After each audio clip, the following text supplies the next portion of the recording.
So hello everyone, welcome to our podcast. आज हमारे साथ हैं mister Yogesh Shukla ji and mister Pradyuman Yadav ji. आप हमारे दर्शकों को अपना इंट्रोडक्शन दीजिए। पहले योगेश जी से स्टार्ट करते हैं। तो मेरा नाम योगेश शुक्ला है। मैं बाय प्रोफेशन एक फार्मासिस्ट हूँ। 2012 में मैंने अपना एजुकेशन पूरा किया। परिवार मेरा हमेशा से संघ और बीजेपी से जुड़ा हुआ पाया गया है। तो कहीं ना कहीं वो पहले दिन से थोड़ी सी एक आइडियोलॉजिकल झुकाव था। 2014 से मैंने एक्टिवली थोड़ा काम करना स्टार्ट किया। 2017 में एक ऐसा इवेंट हुआ ना मेरे साथ, वो काम करते हुए 2016 से मैंने जॉब ज्वाइन किया था। तो 2017 में एक इवेंट ऐसा हुआ मेरे साथ कि मेरा जो पूरा अटैचमेंट है या पॉलिटिक्स को देखने का जो नज़रिया है वो बदल गया पूरी तरह से। तो मैं आपको जैसे थोड़े संक्षेप में बताऊँ तो 2017 फरवरी 2017 में मोदी गवर्नमेंट ने स्टैंड का प्राइस जो है वो कैप कर दिया था। मतलब पहले 2,30,000 से 3 लाख रुपए के बीच में मिलता था वो स्टैंड। अचानक से वो स्टैंड के प्राइसिंग जो है वो 30,000 रुपए पे लाके रख दिए गए। अब अगर आप देखने जाओगे कोई सामान्य वर्ग का व्यक्ति है तो उसके जीवन पे ये पूरे अमाउंट का ना बहुत बड़ा फर्क पड़ता था। क्या आप इमेजिन करो कि आप कैथ लैब के बाहर बैठे हो एक हॉस्पिटल में और आपके परिवार के किसी एक सदस्य को स्टेंटिंग करानी है और अचानक से आपको डॉक्टर को बोले कि आपको एक 3 लाख का स्टेंट उनकी बॉडी में इम्प्लांट करवाना है। तो एक सामान्य मिडिल क्लास परिवार या एक गरीब परिवार के लिए वो अमाउंट बहुत बड़ा था। और वो सिचुएशन ऐसा होता था कि जहां आप इनकार नहीं कर सकते। तो वो जो प्राइसिंग डिक्रीज हुई वो बहुत बड़ा चेंजिंग फैक्टर था। और क्योंकि मैंने जॉब करते हुए, जॉब भी मेरा ऐसा था कि मैं डे बाय डे लोगों के साथ ऐसे इंटरेक्शन रखते थे हम लोगों के बीच में, तो मुझे वो फर्क समझ में आया। बट फिर मुझे बाकी लोगों की तरह ऐसा लगा कि कहीं ना कहीं गवर्नमेंट जो है वो झुक जाएगी। एक टाइम के बाद शायद कॉरपोरेट्स जैसे हर बार कर लेते वैसा हो जाएगा। इतनी सालों में जो मैंने देखते आया था, जो इंडस्ट्री में स्टैंडर्ड एक बन गया था कि थोड़े टाइम के बाद कॉरपोरेट वापस रिगेन कर लेता था उनको जो चाहिए होता था। ऐसा हुआ नहीं। ऐसा मतलब 2017 के आसपास ट्रम्प भी इंडिया में आए थे। मुझे मेरे ख्याल से वो इंडिपेंडेंस डे का परेड था या समथिंग 2018 में। तब ये मसला उनकी तरफ से भी उठाया गया था मोदी जी के सामने। उस टाइम के अगर आप न्यूज़पेपर्स देखोगे तो आपको मिलेगा। औसतन बहुत सारे लोगों को ये चीज़ मालूम नहीं है। बट उस टाइम पे भी मेडिकल, मतलब यूएस की जो इंडस्ट्रीज कंपनीज थी जो इंडिया में डोमिनेट करती थी ये चीज़ को लेके, वो तब मसला उठाया गया था। अभी तो ये जो पूरा मतलब सरकारी कामकाज है जो मोदी जी के नेतृत्व में चालू हुआ, वो डिपार्टमेंट झुका नहीं और प्राइस उसके बाद और कम हुए, बल्कि 2-2,500 रुपए नेक्स्ट ईयर जब वापस रिव्यू करा गया है स्टैंड के प्राइसेस, तो रिव्यू हुई। वो जो पूरी घटना थी ये छोटी सी, उसने मेरे जीवन में ना एक अलग सा प्रभाव डाला कि अगर आप चाहो तो राजनीति में रह के जनमानस तक, कॉमन जनमानस तक एक बहुत अच्छा इम्पैक्ट ला सकते हो। वहाँ मेरा जर्नी जो है ना बहुत एक्टिव तरीके से राजनीति के साथ शुरू हुआ। और एक तब का टाइम था और एक अब है। एक सामान्य कार्यकर्ता की तरह मैंने ज्वाइन किया पार्टी। काम करते करते मैं भारतीय जनता युवा मोर्चा का ईशान्य मुंबई उपाध्यक्ष भी रहा। फिर से एक सामान्य कार्यकर्ता की तरह काम करने का मौका मिला। तो अपने अपने कामों में लगे हुए हैं जो पार्टी का मतलब इतने सालों में हम लोगों ने जो पार्टी का पूरा देखा कि वर्क कल्चर कैसा है, संस्कार कैसे है वहाँ पे, तो उसके साथ करते हुए मज़ा आ रहा है।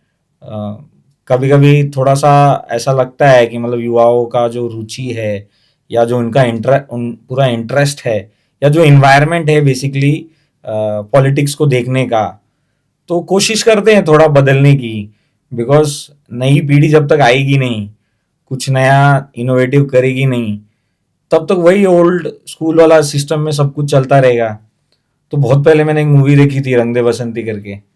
तो उसमें एक आमिर खान की मुझे ना लाइन हमेशा याद रह गई कि या तो आप सिस्टम के बाहर से खड़े होकर देखो क्या हो रहा है चुपचाप, और या तो बीड़ा उठाओ उसको बदलने का। तो मैंने वो दूसरी वाली लाइन चुन ली कि ठीक है भैया, राजनीति गंदी है बट कब तक रहेगी अगर आप आप बदलोगे ही नहीं, आप आओगे ही नहीं, आप कुछ करोगे ही नहीं, तो ऐसे ही रहेगी। तब आप सिर्फ कंप्लेन कर सकते हो। बट फिर मैं ऐसा बोलूंगा, अगर आप कर नहीं रहे हो ना, तो आपको कंप्लेन करने का भी अधिकार नहीं है। तो आओ, करो। मैं इनवाइट भी करता हूँ लोगों को, यंगस्टर्स जो देख रहे हैं वो आए, राजनीति को ज्वाइन करें, अगर आपकी इच्छा है कुछ अच्छा करने की। बट हाँ, आपको पेशेंस लेके आना पड़ेगा, बहुत सारा पेशेंस चाहिए। आपको ऐसा भी सोचना पड़ेगा कि आपको हर जगह क्रेडिट भी नहीं मिलेगा हर चीज का। तो अगर आपके मन में निस्वार्थ भाव से सेवा करने की इच्छा है तो वेलकम, आपको राजनीति में आना चाहिए। राजनीति अच्छा जगह है, राजनीति में आप अपना करियर भी सेट कर सकते हैं, आपके ऊपर है। अब मैं चाहूँगा कि प्रद्युमन जी भी अपना इंट्रोडक्शन दें। नमस्कार साथियों, मेरा नाम प्रद्युम्न गुलाबचंद यादव है। मैं एक बहुत ही साधारण परिवार से आता हूँ।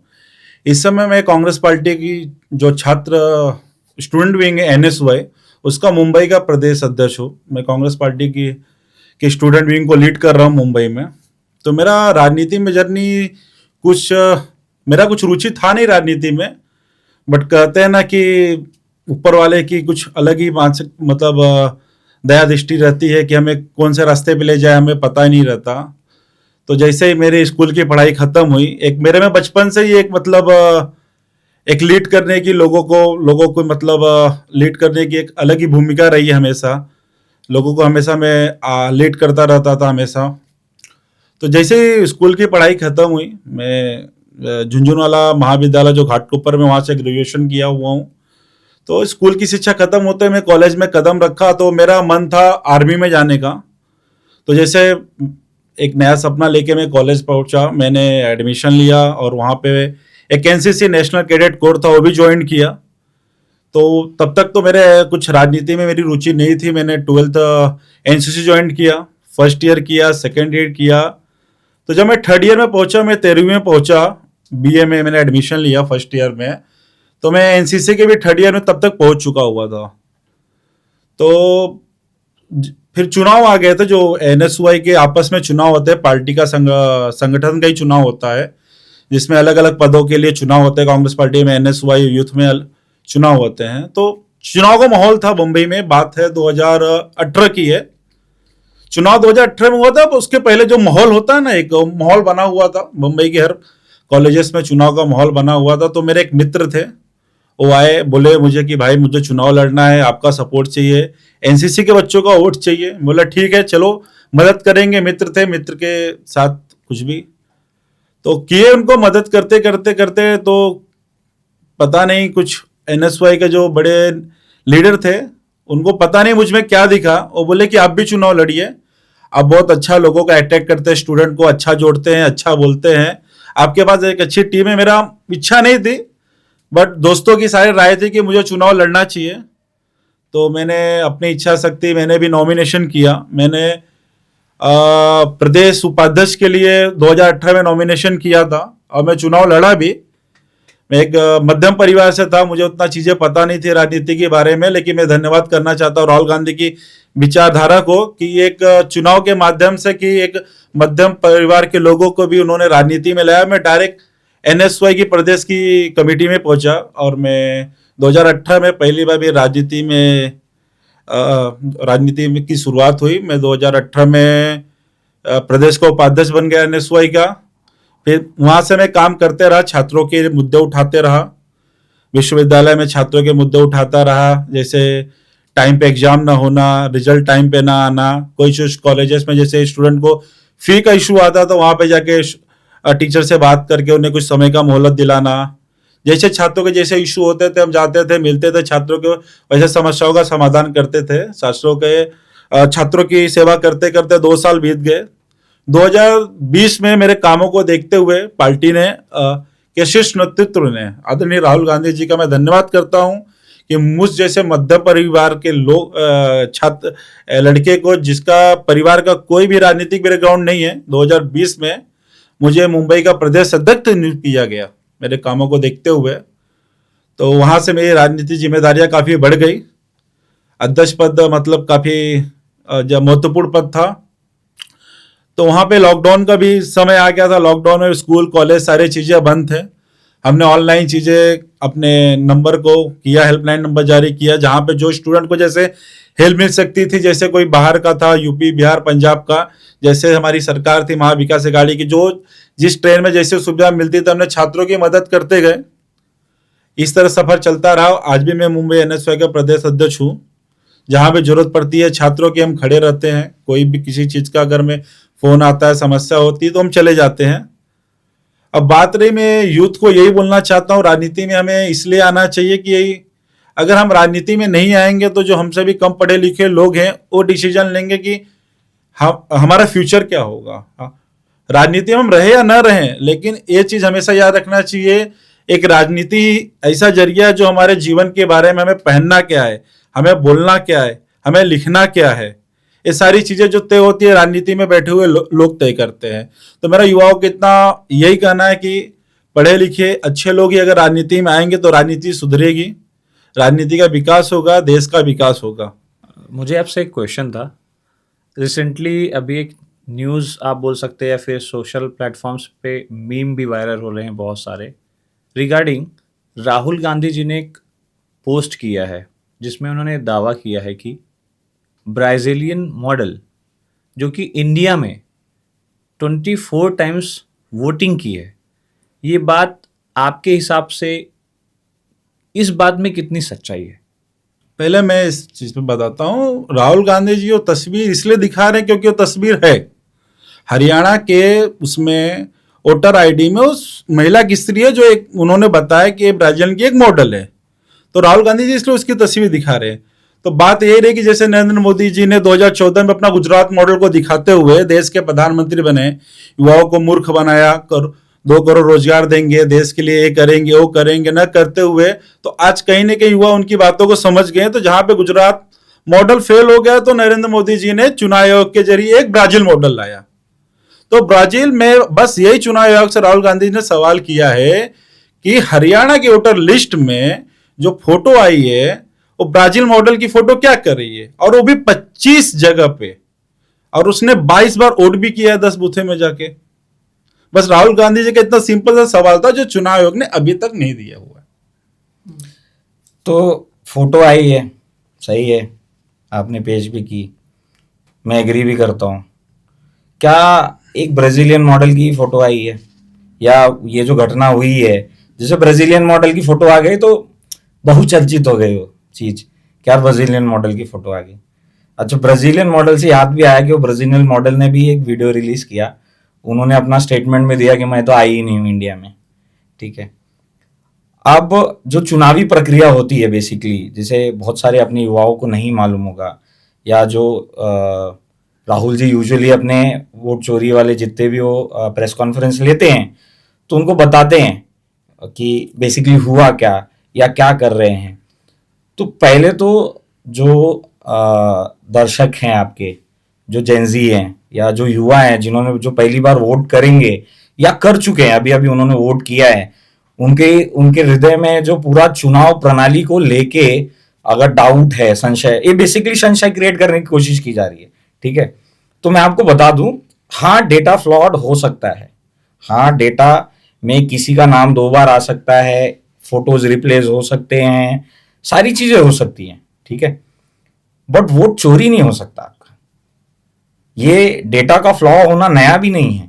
ठीक है, पहले से भी होता रहा है। इसको करेक्शन, मतलब मैं ऐसा कहूंगा कि बजाय इस मुद्दे पे चर्चा करने की कि ये जो डेटा फ्लॉड है, ये डेटा में जो गड़बड़ी है, ये जो पूरा इलेक्शन कमीशन के डेटा में गड़बड़ी है, उसको ठीक कैसे किया जा सकता है, इस विषय पे एक पॉजिटिव चर्चा करने की जगह आप पूरी इंस्टीट्यूशन को, मतलब एक जो इंडिपेंडेंट इंस्टीट्यूशन है उसके ऊपर क्वेश्चन मार्क रेस कर रहे हो, जबकि कोई भी क्रेडिबल प्रूफ कोई नहीं दे पाया। मतलब आप बहुत जनों ने बोलना है कि यार सुप्रीम कोर्ट नहीं जा सकते, उन्होंने तो प्रेस कॉन्फ्रेंस दी है। तो मैं बता दूं आपको, मतलब जैसे कि पिछले ही जब उन्होंने पिछली बार प्रेस कॉन्फ्रेंस किया था तो कांग्रेस के एक नेता है साउथ के, ठीक है, वो गए भी तो हाईकोर्ट ने उनके ऊपर 2 लाख का पेनल्टी लगाया और उनको रिटर्न भेज दिया, ये कह के कि ये कोई क्रेडिबल रिकॉर्ड नहीं है कि जिस विषय पे आप आ रहे हो बात करने के लिए। तो ये सब परे रखते हैं। पहले मैं बताना चाहूंगा ना जो अपनी तरफ से है, ये सारा कुछ जो राहुल गांधी जी ने बताया है, बोला, उसको साइड में रखते हैं, सबको साइड में रखते हैं। मैं चाहूंगा कि युवा पहले समझे कि ये जो पूरा वोटिंग का प्रोसेस है ये होता कैसे। देखिए, कोई भी इलेक्शन डिक्लेयर होने से पहले election commission provisional voter list जारी करता है, ठीक है। अब ये प्रोविजनल वोटर लिस्ट जारी होने के 20 दिन, 25 दिन या 1 महीने बाद तक का टाइम मिलता है लोगों को डेटा का वेरीफाई करने के लिए। ये डेटा जो है, ये पूरा वोटर लिस्ट, मैं डेटा नहीं, वोटर लिस्ट जो है वो मेरे आपके जैसा सामान्य इंसान भी लेके आ सकता है, और पॉलिटिकल पार्टी तो ला ही सकती हैं, उनको तो मिलता ही है कॉपी। तो अगर आप लाते हैं और आप बोलते हो कि हम हमारे पास टाइम कम था, हम वेरीफाई नहीं कर सकते, तो गड़बड़ी आपके अंदर नहीं है, गड़बड़ी आपके तंत्र के अंदर है कि आपके पास बूथ लेवल पे काम करने का वो कार्यकर्ता ही नहीं है जिसका जिम्मेदारी था कि जिस बूथ का उसको जिम्मेदारी, जैसे भाजपा में बूथ प्रमुख करके एक पद है, उसके पास जिम्मेदारी होती है, जब नया बूथ का लिस्ट आता है, जब नया बूथ का इलेक्ट्रल आईडी आती है, तो वो एक एक बंदे को चेक करेगा एंड वो ट्राई करता है कि ज्यादा से ज्यादा जो फ्लॉज हैं उसको ढूंढ के इलेक्शन कमीशन के सामने प्रस्तुत किया जा सके, उस पर कंसर्न रेस की जा सके। तो एक सेटअप सारी पार्टियों के पास होता है। उस वो पीरियड ऑफ टाइम जो आपको प्रोविजनल लिस्ट से लेके फाइनल लिस्ट जो वोटर लिस्ट पब्लिश होती है, उसके बीच में आप n number of questions raise कर सकते हो, उसके लिए आंसरेबल है इलेक्शन कमीशन, आपको आंसर, फिर रिलीज होती है final list. Final list release होने के बाद ही इलेक्शन डिक्लेयर किया जाता है। इलेक्शन डिक्लेयर होता है, कैंडिडेट फॉर्म भरता है, कैंडिडेट को इसकी एक प्रॉपर कॉपी दी जाती है इलेक्शन कमीशन की तरफ से। फाइनल लिस्ट आप और मैं भी डाउनलोड कर सकते हैं। जब वो रिलीज होती है तो इलेक्शन कमीशन के वेबसाइट पे होती है, आप और मैं भी डाउनलोड कर सकते हैं। जैसे किसी कैंडिडेट ने अपना नॉमिनेशन फाइल कर दिया तो उसको इलेक्शन कमीशन की तरफ से भी ये सारे डेटा अवेलेबल करा के दिए जाते हैं। अब वोटिंग का प्रचार प्रसार का जो प्रक्रिया है वो शुरू होता है। उसके बाद होता क्या है, जिस दिन इलेक्शन होने वाला है, तो जैसे बहुत सारे हमारे जेनजीज को नहीं मालूम होगा, या नए जनरेशन को, या इवन यंगस्टर्स मिलेनियल्स को भी नहीं मालूम होगा ये चीज शायद, तो कोई भी कैंडिडेट किसी भी पोलिंग बूथ पे, अब पोलिंग बूथ बेसिकली क्या है, तो आप इसको ऐसा समझो, जिस कमरे में आप वोट करने जा रहे हो उसको एक पोलिंग बूथ बोला जाएगा, जहां एक ईवीएम लगा हुआ है, जिस ईवीएम का बटन आप दबा रहे हो वो बेसिकली एक ईवीएम है, मोटा मोटा एक कॉमन सेंस में बात कर रहे हैं। तो जिस पोलिंग बूथ में आप जा रहे हो वहां पे जितने भी कैंडिडेट होंगे, सब कैंडिडेट्स के पास अधिकार है अपना एक रिप्रेजेंटेटिव वहां पे बिठाने का, जिसको हम पोलिंग एजेंट बोलते हैं सामान्य भाषा में। अब पोलिंग एजेंट का काम क्या होता है कि अगर उसको लगता है कि इलेक्शन के दौरान उस पर्टिकुलर बूथ में गवर्नमेंट का कोई भी कर्मचारी जो गवर्नमेंट की तरफ से अपॉइंटेड होता है, पोलिंग ऑफिसर्स, प्रिसाइडिंग ऑफिसर्स जो अपॉइंटेड होते हैं, अगर वो किसी तरह की धांधली कर रहे हैं, या कोई बोगस वोटिंग करने आ रहा है, या कोई डुप्लीकेशन में वोट करने आ रहा है, या किसी भी तरह से किसी भी वोटर के ऊपर अगर उनको किसी भी तरह का डाउट है, तो कंसर्न रेस कर सकते हैं पोलिंग ऑफिसर्स के सामने। अब पोलिंग ऑफिसर वो कंसर्न सुनेगा, अगर उसको वैलिड लगता है तो उस पर एक्शन करेगा, और अगर नहीं लगता है तो वो वोटर को अलाउ करेगा वोट करने के लिए, ठीक है। उसके बाद भी अगर पोलिंग एजेंट जो है वो सेटिस्फाइड नहीं है पोलिंग ऑफिसर के मतलब एक्शन से, कि मुझे लगता है कि आपत्तिजनक था पर आपने वोट करने दिया, तो क्या प्रिसाइडिंग ऑफिसर का रूलिंग ही रूलिंग माना जाएगा? नहीं, आप उसमें आपत्ति दर्ज करा सकते हो। 5 रुपए का एक फॉर्म होता है, आप भरो और आपत्ति दर्ज करा सकते हो। वो नोटेड हो गया कि फलाना एक कैंडिडेट थे और उनके पोलिंग एजेंट ने इस पर्टिकुलर वोटर के ऊपर एक आपत्ति दर्ज कराई है। इसका एक रेजोल्यूशन का पूरा एक सिस्टम बना हुआ है। वो रेजोल्यूशन के बेसिस पे वो पर्टिकुलर आपत्ति के लिए आपको कुछ ना कुछ तो रेजोल्यूशन दिया जाएगा, जो कैंडिडेट दोनों ही सारे कैंडिडेटों को मंजूर होगा। ऐसे अब वोट हो गया तो आपको वोट खत्म होने के बाद, है ना, आपको फॉर्म 17C नामक एक फॉर्म मिलता है, और एक बुकलेट में होती है जो आपके पास भी होती है, और जो वोट होते रहता है तो पोलिंग ऑफिसर तो लेके बैठते ही है, ये पोलिंग एजेंट के पास भी होता है। जब आप वोट करने गए, जैसे मैं बोलूं कि कृष्णा जी अगर वोट करने गए और कृष्णा जी बूथ नंबर 34 में वोट करने गए, और उनका बूथ नंबर 34 में सीरियल नंबर है 26, तो जब वो अपनी वेरिफिकेशन कराते होंगे तो एक पोलिंग एजेंट बताएगा, पोलिंग जो ऑफिसर होगा वो एजेंट्स को बताएगा कि 26 नंबर वोटर है, कृष्णा यादव इनका नाम है। तो आप अपने जो आपके पास जो बुकलेट है, इलेक्टोरल का पूरा बुकलेट है, उसमें आप चेक कर सकते हो कि ये एग्जैक्टली मैच करता है इनकी फोटो मैच करती है, इनका नाम मैच करता है।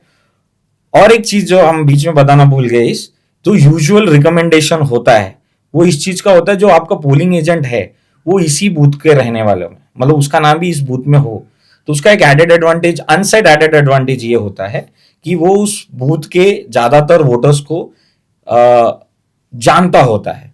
अब ये जब वोट खत्म होता है तो आपको फॉर्म 17C मिलता है, हर कैंडिडेट को हर बूथ पे मिलता है, जो प्रिसाइडिंग ऑफिसर वो फील करता है बाकायदा कि कितना वोट हुआ, उसमें मेल कितने थे, फीमेल कितने थे, डमी वोट कितना डाला गया, मशीन का सीरियल नंबर क्या है, वीपैट का सीरियल नंबर क्या है, वो सारा इंफॉर्मेशन, सारा कुछ फील्ड होता है। और वो इलेक्ट्रॉल जो पूरा बूथ का इलेक्ट्रॉल आईडी है वो उसकी बुकलेट भी एजेंट के पास होता है, पोलिंग एजेंट के पास। ये सारा कुछ कैंडिडेट के पास जाता है। मैं एक ही ये मोटा मोटा हिसाब में आपको पता चल गया कि इलेक्शन होता कैसे है। अब जब आप बोलते हो कि वोट चोरी हुआ और आपको इलेक्शन कमीशन डेटा नहीं दे रहा है, तो मैंने सिर्फ 2 या 3 ही इलेक्शन देखा है। राहुल जी के कंपैरिजन में मेरा political experience is negligible, but मुझे ये 2 या 3 इलेक्शन में ये चीज समझ में आ गया कि आपके पास ये डेटा खुद है। अगर आप बोलते हो कि कोई 22 बार आके इलेक्शन वोट देके चला गया, ये इम्पॉसिबल टास्क है। इम्पॉसिबल टास्क है कि एक ही बूथ में 22 बार कोई बंदा आया, और सिर्फ कांग्रेस का ही तो ऐसा नहीं है कि कांग्रेस का ही पोलिंग एजेंट था, पोलिंग एजेंट बीजेपी का भी था। आप बोल रहे हो कि वो बीजेपी की तरफ से लाया गया था, मैं हाइपोथेटिकली मान लेता हूं कि वो बीजेपी की तरफ से लाया गया था, हाइपोथेटिकली, ठीक है, हाइपोथेटिकली हमने माना कि वो बीजेपी का था, तो बाकी भी कैंडिडेट थे, है ना, तो उनमें से किसी एक का पोलिंग एजेंट ने कभी आपत्ति नहीं दर्ज कराई। किसी ना किसी पोलिंग एजेंट को वो 22वीं बार तो दर्ज कराना चाहिए था, नहीं कराया गया। अब जिनके फोटो दिखाए गए, आपने जो ब्राजीलियन मॉडल की बात की, तो मैं एक न्यूज देख रहा था जी न्यूज पे या आज तक का, उन्होंने उसमें से एक लेडी को जिनका उन्होंने नाम लिया वो पूरे प्रेजेंटेशन में, और जिनके एपिक आई नंबर उसमें दिखाए, वो एक्चुअल लेडी को उन्होंने ढूंढ के निकाला उसी गांव में से, उनका एपिक नंबर और उसके वोटर आईडी का एपिक नंबर मैच भी करवाया। हुआ क्या, इन्होंने प्रेजेंटेशन में जो फोटो दिखाया और उनकी एपिक आईडी पे जो फोटो था वो उनका अपना था और प्रेजेंटेशन में ब्राजीलियन मॉडल का था। तो मैं यहां पे एक प्रश्न रेस करना चाहता हूं कि क्या वो फोटोशॉप था? क्योंकि अगर वो 22 बार वोट डाल सकती है तो ये फोटोशॉप भी हो सकता है। फोटोशॉप कराने में क्या कितना ही समय लगता है, 10 सेकेंड, और राहुल गांधी और उनके इंस्टीट्यूशन के लिए तो बहुत ईजी है। अगर आपके पास पुख्ता सबूत हैं तो एक संवैधानिक प्रक्रिया है जो ऑलरेडी सेट की गई है, उस संवैधानिक प्रक्रिया का पालन करते हुए कोई भी व्यक्ति, कोई भी, मैं भी, आप भी, या कोई भी कैंडिडेट उस पर आपत्ति दर्ज करा सकता है। तो उन्होंने वो आपत्ति दर्ज क्यों नहीं कराई?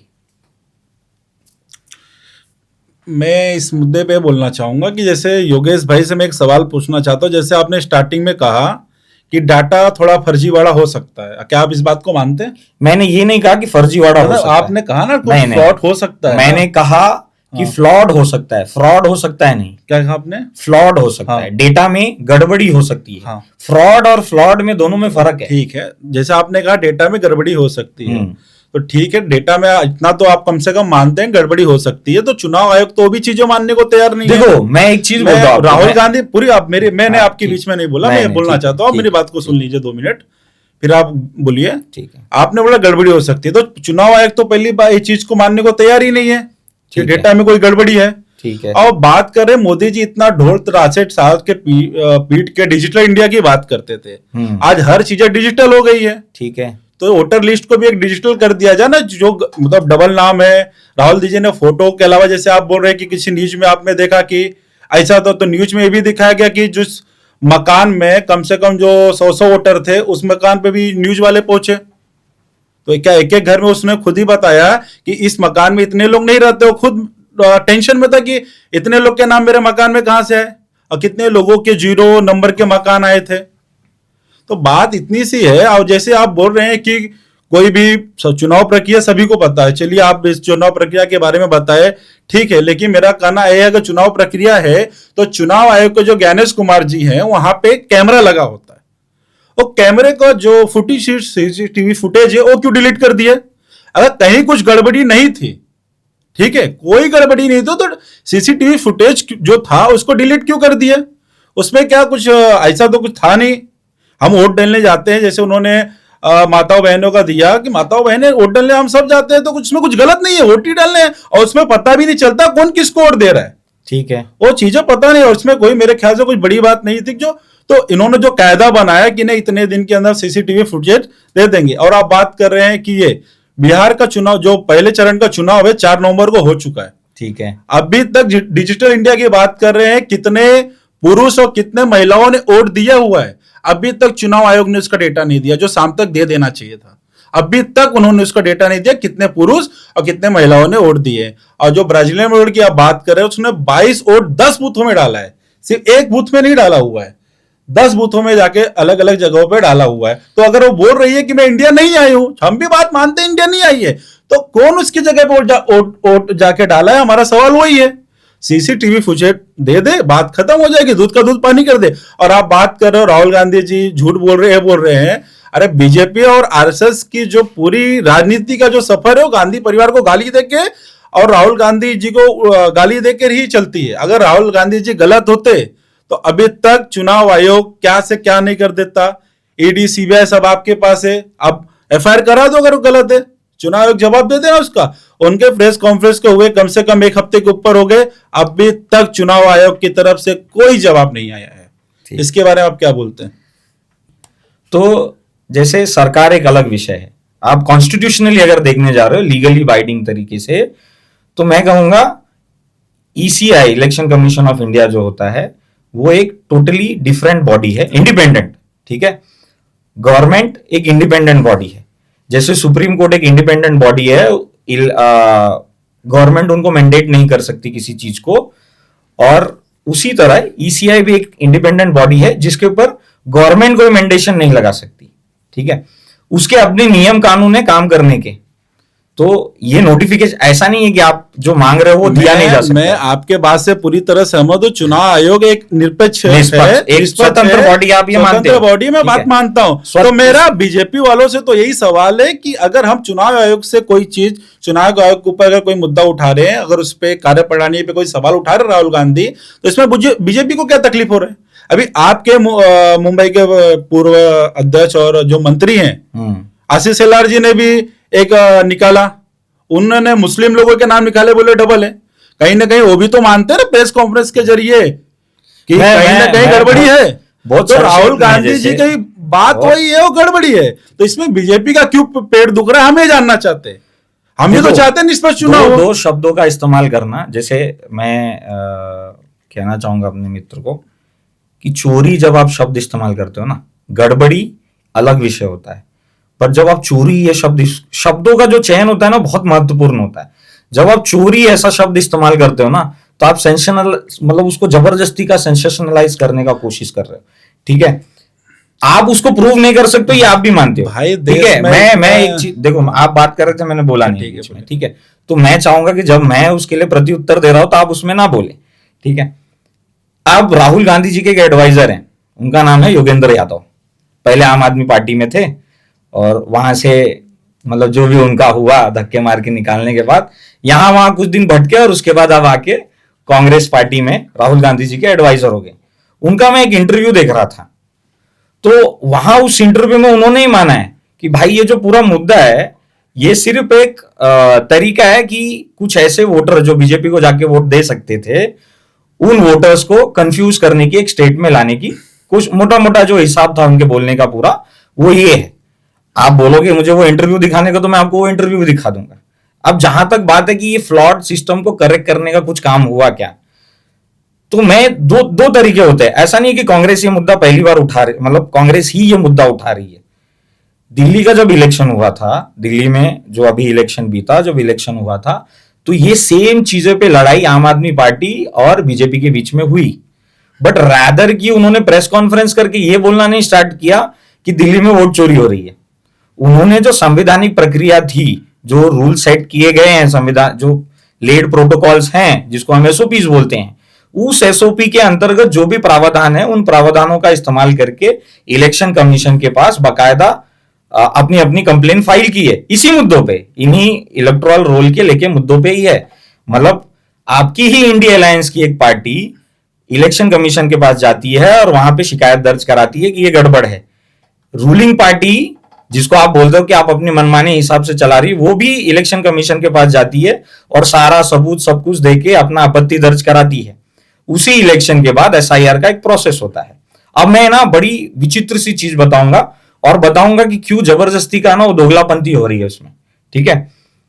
2021 के आसपास अगर आप न्यूज उठाओगे, मैं सारी युवाओं को बोलूंगा कि आप गूगल करो और पता करो कि मैं जो बोल रहा हूं मेरे पर बातों पर विश्वास नहीं करना, आप जाओ गूगल करो और इसको पता करो, ये है न्यूज में। तो 2021 के आसपास सरकार ने एक बिल लाया संसद में कि हम इलेक्शन आईडी और आधार कार्ड को लिंक करेंगे, ठीक है। इससे होता क्या कि ये जो डुप्लीकेशन का मैटर है, फोटो डुप्लीकेट हुए, नाम डुप्लीकेट हुए, फिर मल्टीपल लोगों के मल्टीपल जगहों पे वोटर आईडी है, जैसे कुछ लोगों के दिल्ली में भी है, बिहार में भी है, ऐसा इन्होंने एलिगेशन लगाया और कुछ हद तक सही भी है, मैं इसको इनकार नहीं करूंगा। बट ये खत्म हो जाते अगर आपका आधार आईडी आपके इलेक्टोरल आईडी के साथ जुड़ता, तो शायद क्या 90% ऑफ ये डेटा जो है वो करेक्ट हो जाता। पर क्या हो गया जानते हो, ये हुआ नहीं। यही कांग्रेस पार्टी सुप्रीम कोर्ट चली गई इस बिल को लेके, जहां ये पूरा मसला जो है वो ठंडे बस्ते में चला गया।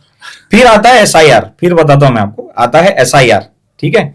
जब एसआईआर आता है और इलेक्शन कमीशन अपनी जो लिस्ट दिया था इलेक्शन कमीशन ने डॉक्यूमेंट्स की, उस डॉक्यूमेंट की लिस्ट में आधार कार्ड को एक्सक्लूड कर देता है, क्योंकि शायद मैटर तब तक भी सुप्रीम कोर्ट में चल रहा था या अभी भी चल रहा है शायद, ठीक है।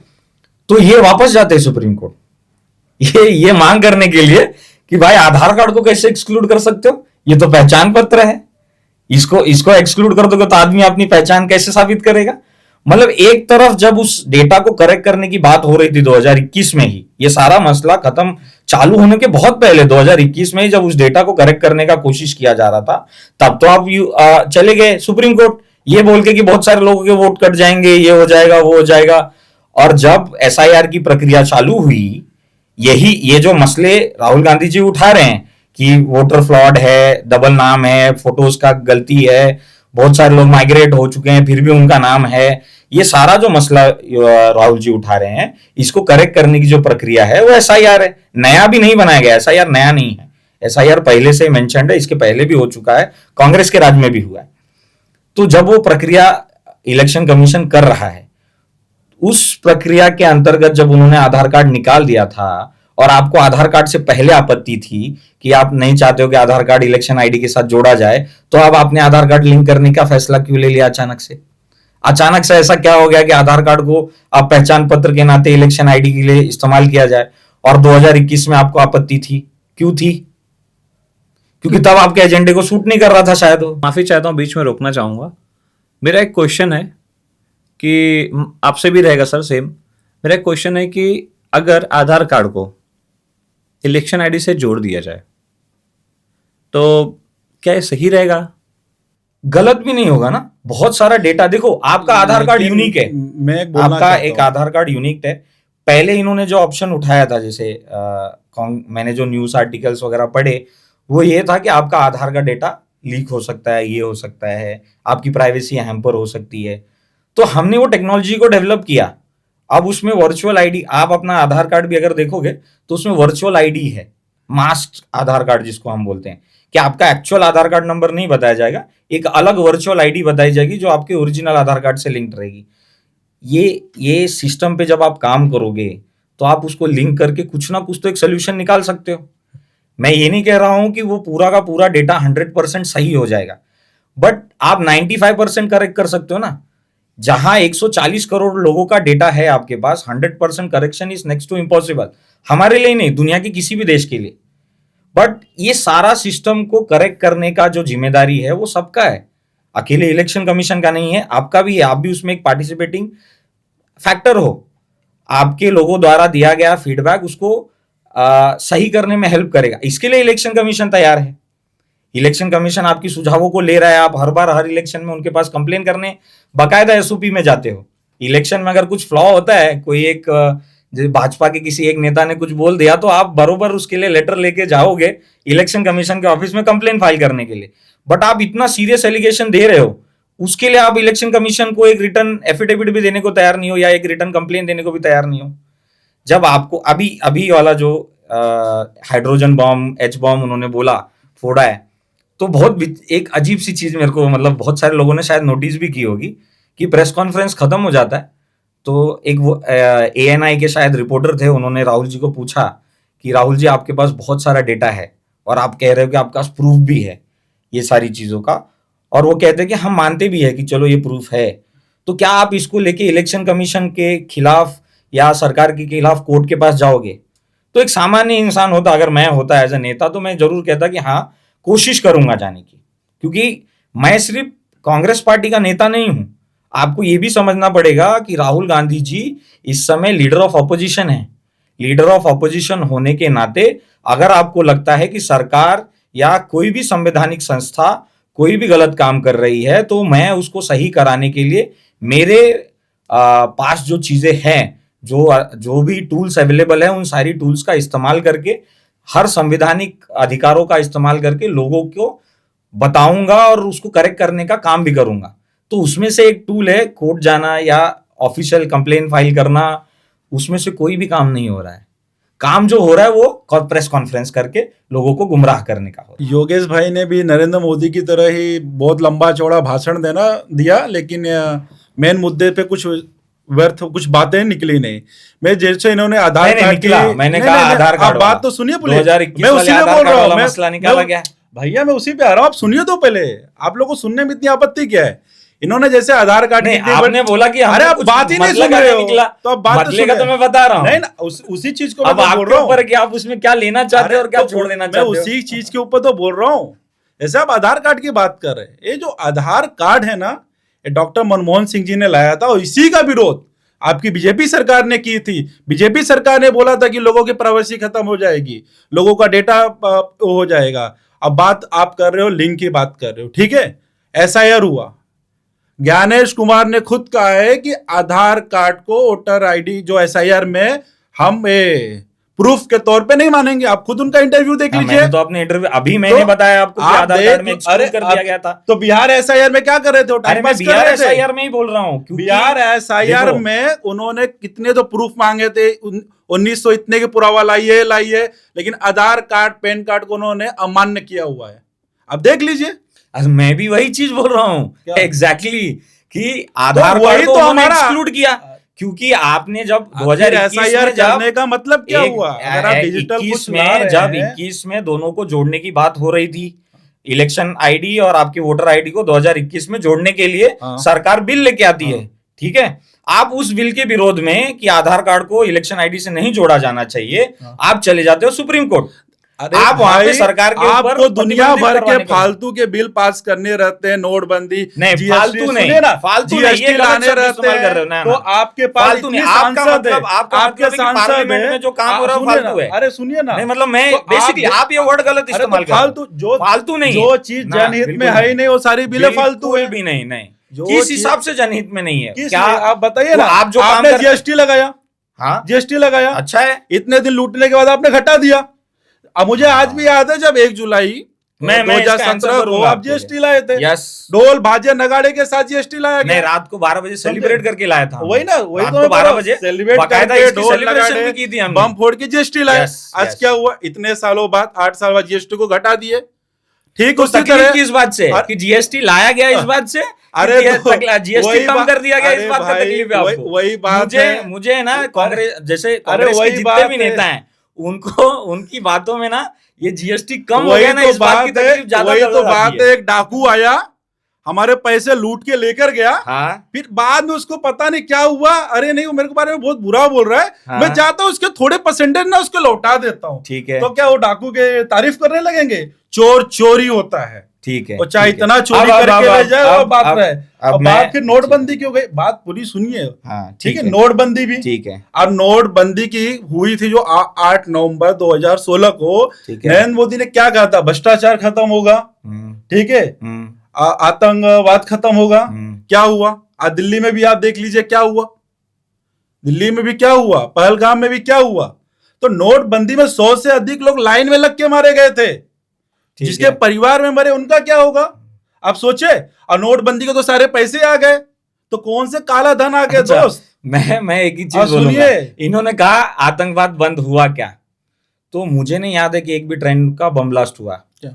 ठीक है, अरे यार, नहीं, ट्रेन में 2014 ब्लास्ट के हो, बाद एक ट्रेन का देश बम में ब्लास्ट बम हुआ, ब्लास्ट, अरे एक कैसी ताज बात कर होटल, रहे एक हो आप नरीमन यार? पॉइंट पे अटैक हुआ, आतंकवादी दिल्ली हमला, के मार्केट अच्छा, में अटैक हो गया, अजीब, कितने मतलब लोगों ने अपनी जान गंवा दी, मतलब मतलब नंबर ताज दिखाते। होटल में हमला हो तो आतंकवादी हमला, और अरे लाल किले आतंकवादी पे हमला है, जो बात- देश की राजधानी है, हाँ। लाल किले के पास बम ब्लास्ट हो तो कि ये आतंक हमले पहली नहीं बार है? हुआ है क्या? मुझे एक बात बताओ, ये पहली बार हुआ है अरे तो आप कि जिम्मेदारी देश की लो ना, राजधानी पे आप मानो, लिया आप है, मानो तो लिया नोटबंदी है, गलत और थी, मैं तो बीजेपी वो माने नोटबंदी गलत थी, बहुत तो जिम्मेदारी मानो के साथ इसको, आपको बोल तो रहा हूँ, आप विफल रहे हो मैं देश को बहुत चलाने में, जिम्मेदारी के विफल साथ हो, आपको बोल तो रहा हूँ। नरेंद्र मोदी तो अब सुनो मेरी तो बात, ताज होटल पे हमला हुआ, हाँ, सीएम ने इस्तीफा दिया था, सीएम के इस्तीफा समझे? देने से तो बदला गृह हो मंत्री गया ने क्या इस्तीफा भाई? दिया, आप क्या चाहते हो? वही मतलब बात एक है, मिनट, अरे तो इस्तीफा, नहीं बात सुन लो वही मेरी हुआ बात, है यार। मैं एक शब्द, एक तर्क बताता हूँ आपके सीएम के इस्तीफा देने से या आपके गृह मंत्री के इस्तीफा देने से अगला अटैक एक नहीं हुआ नैतिकता क्या? होती है, सुनिए, अगला अटैक एक नहीं हुआ नैतिकता क्या? होती है कि मैं इस चीज की हाँ, जिम्मेदारी लेता हूँ, मैं मानता हूँ, मैं देश सम्मान की करता हूँ आपकी सुरक्षा, नैतिकता की, सुनिए सुनो, ना, आपकी नैतिकता का पूरा वही सम्मान बात करता हूँ होती है, भैया, आप सिर्फ सम्मान कर सकते नैतिकता हो, का सम्मान करता हूँ, बट आप उस सिर्फ बोलने नैतिकता के के लिए सम्मान कर रेजिग्नेशन के सकते वजह हो। से,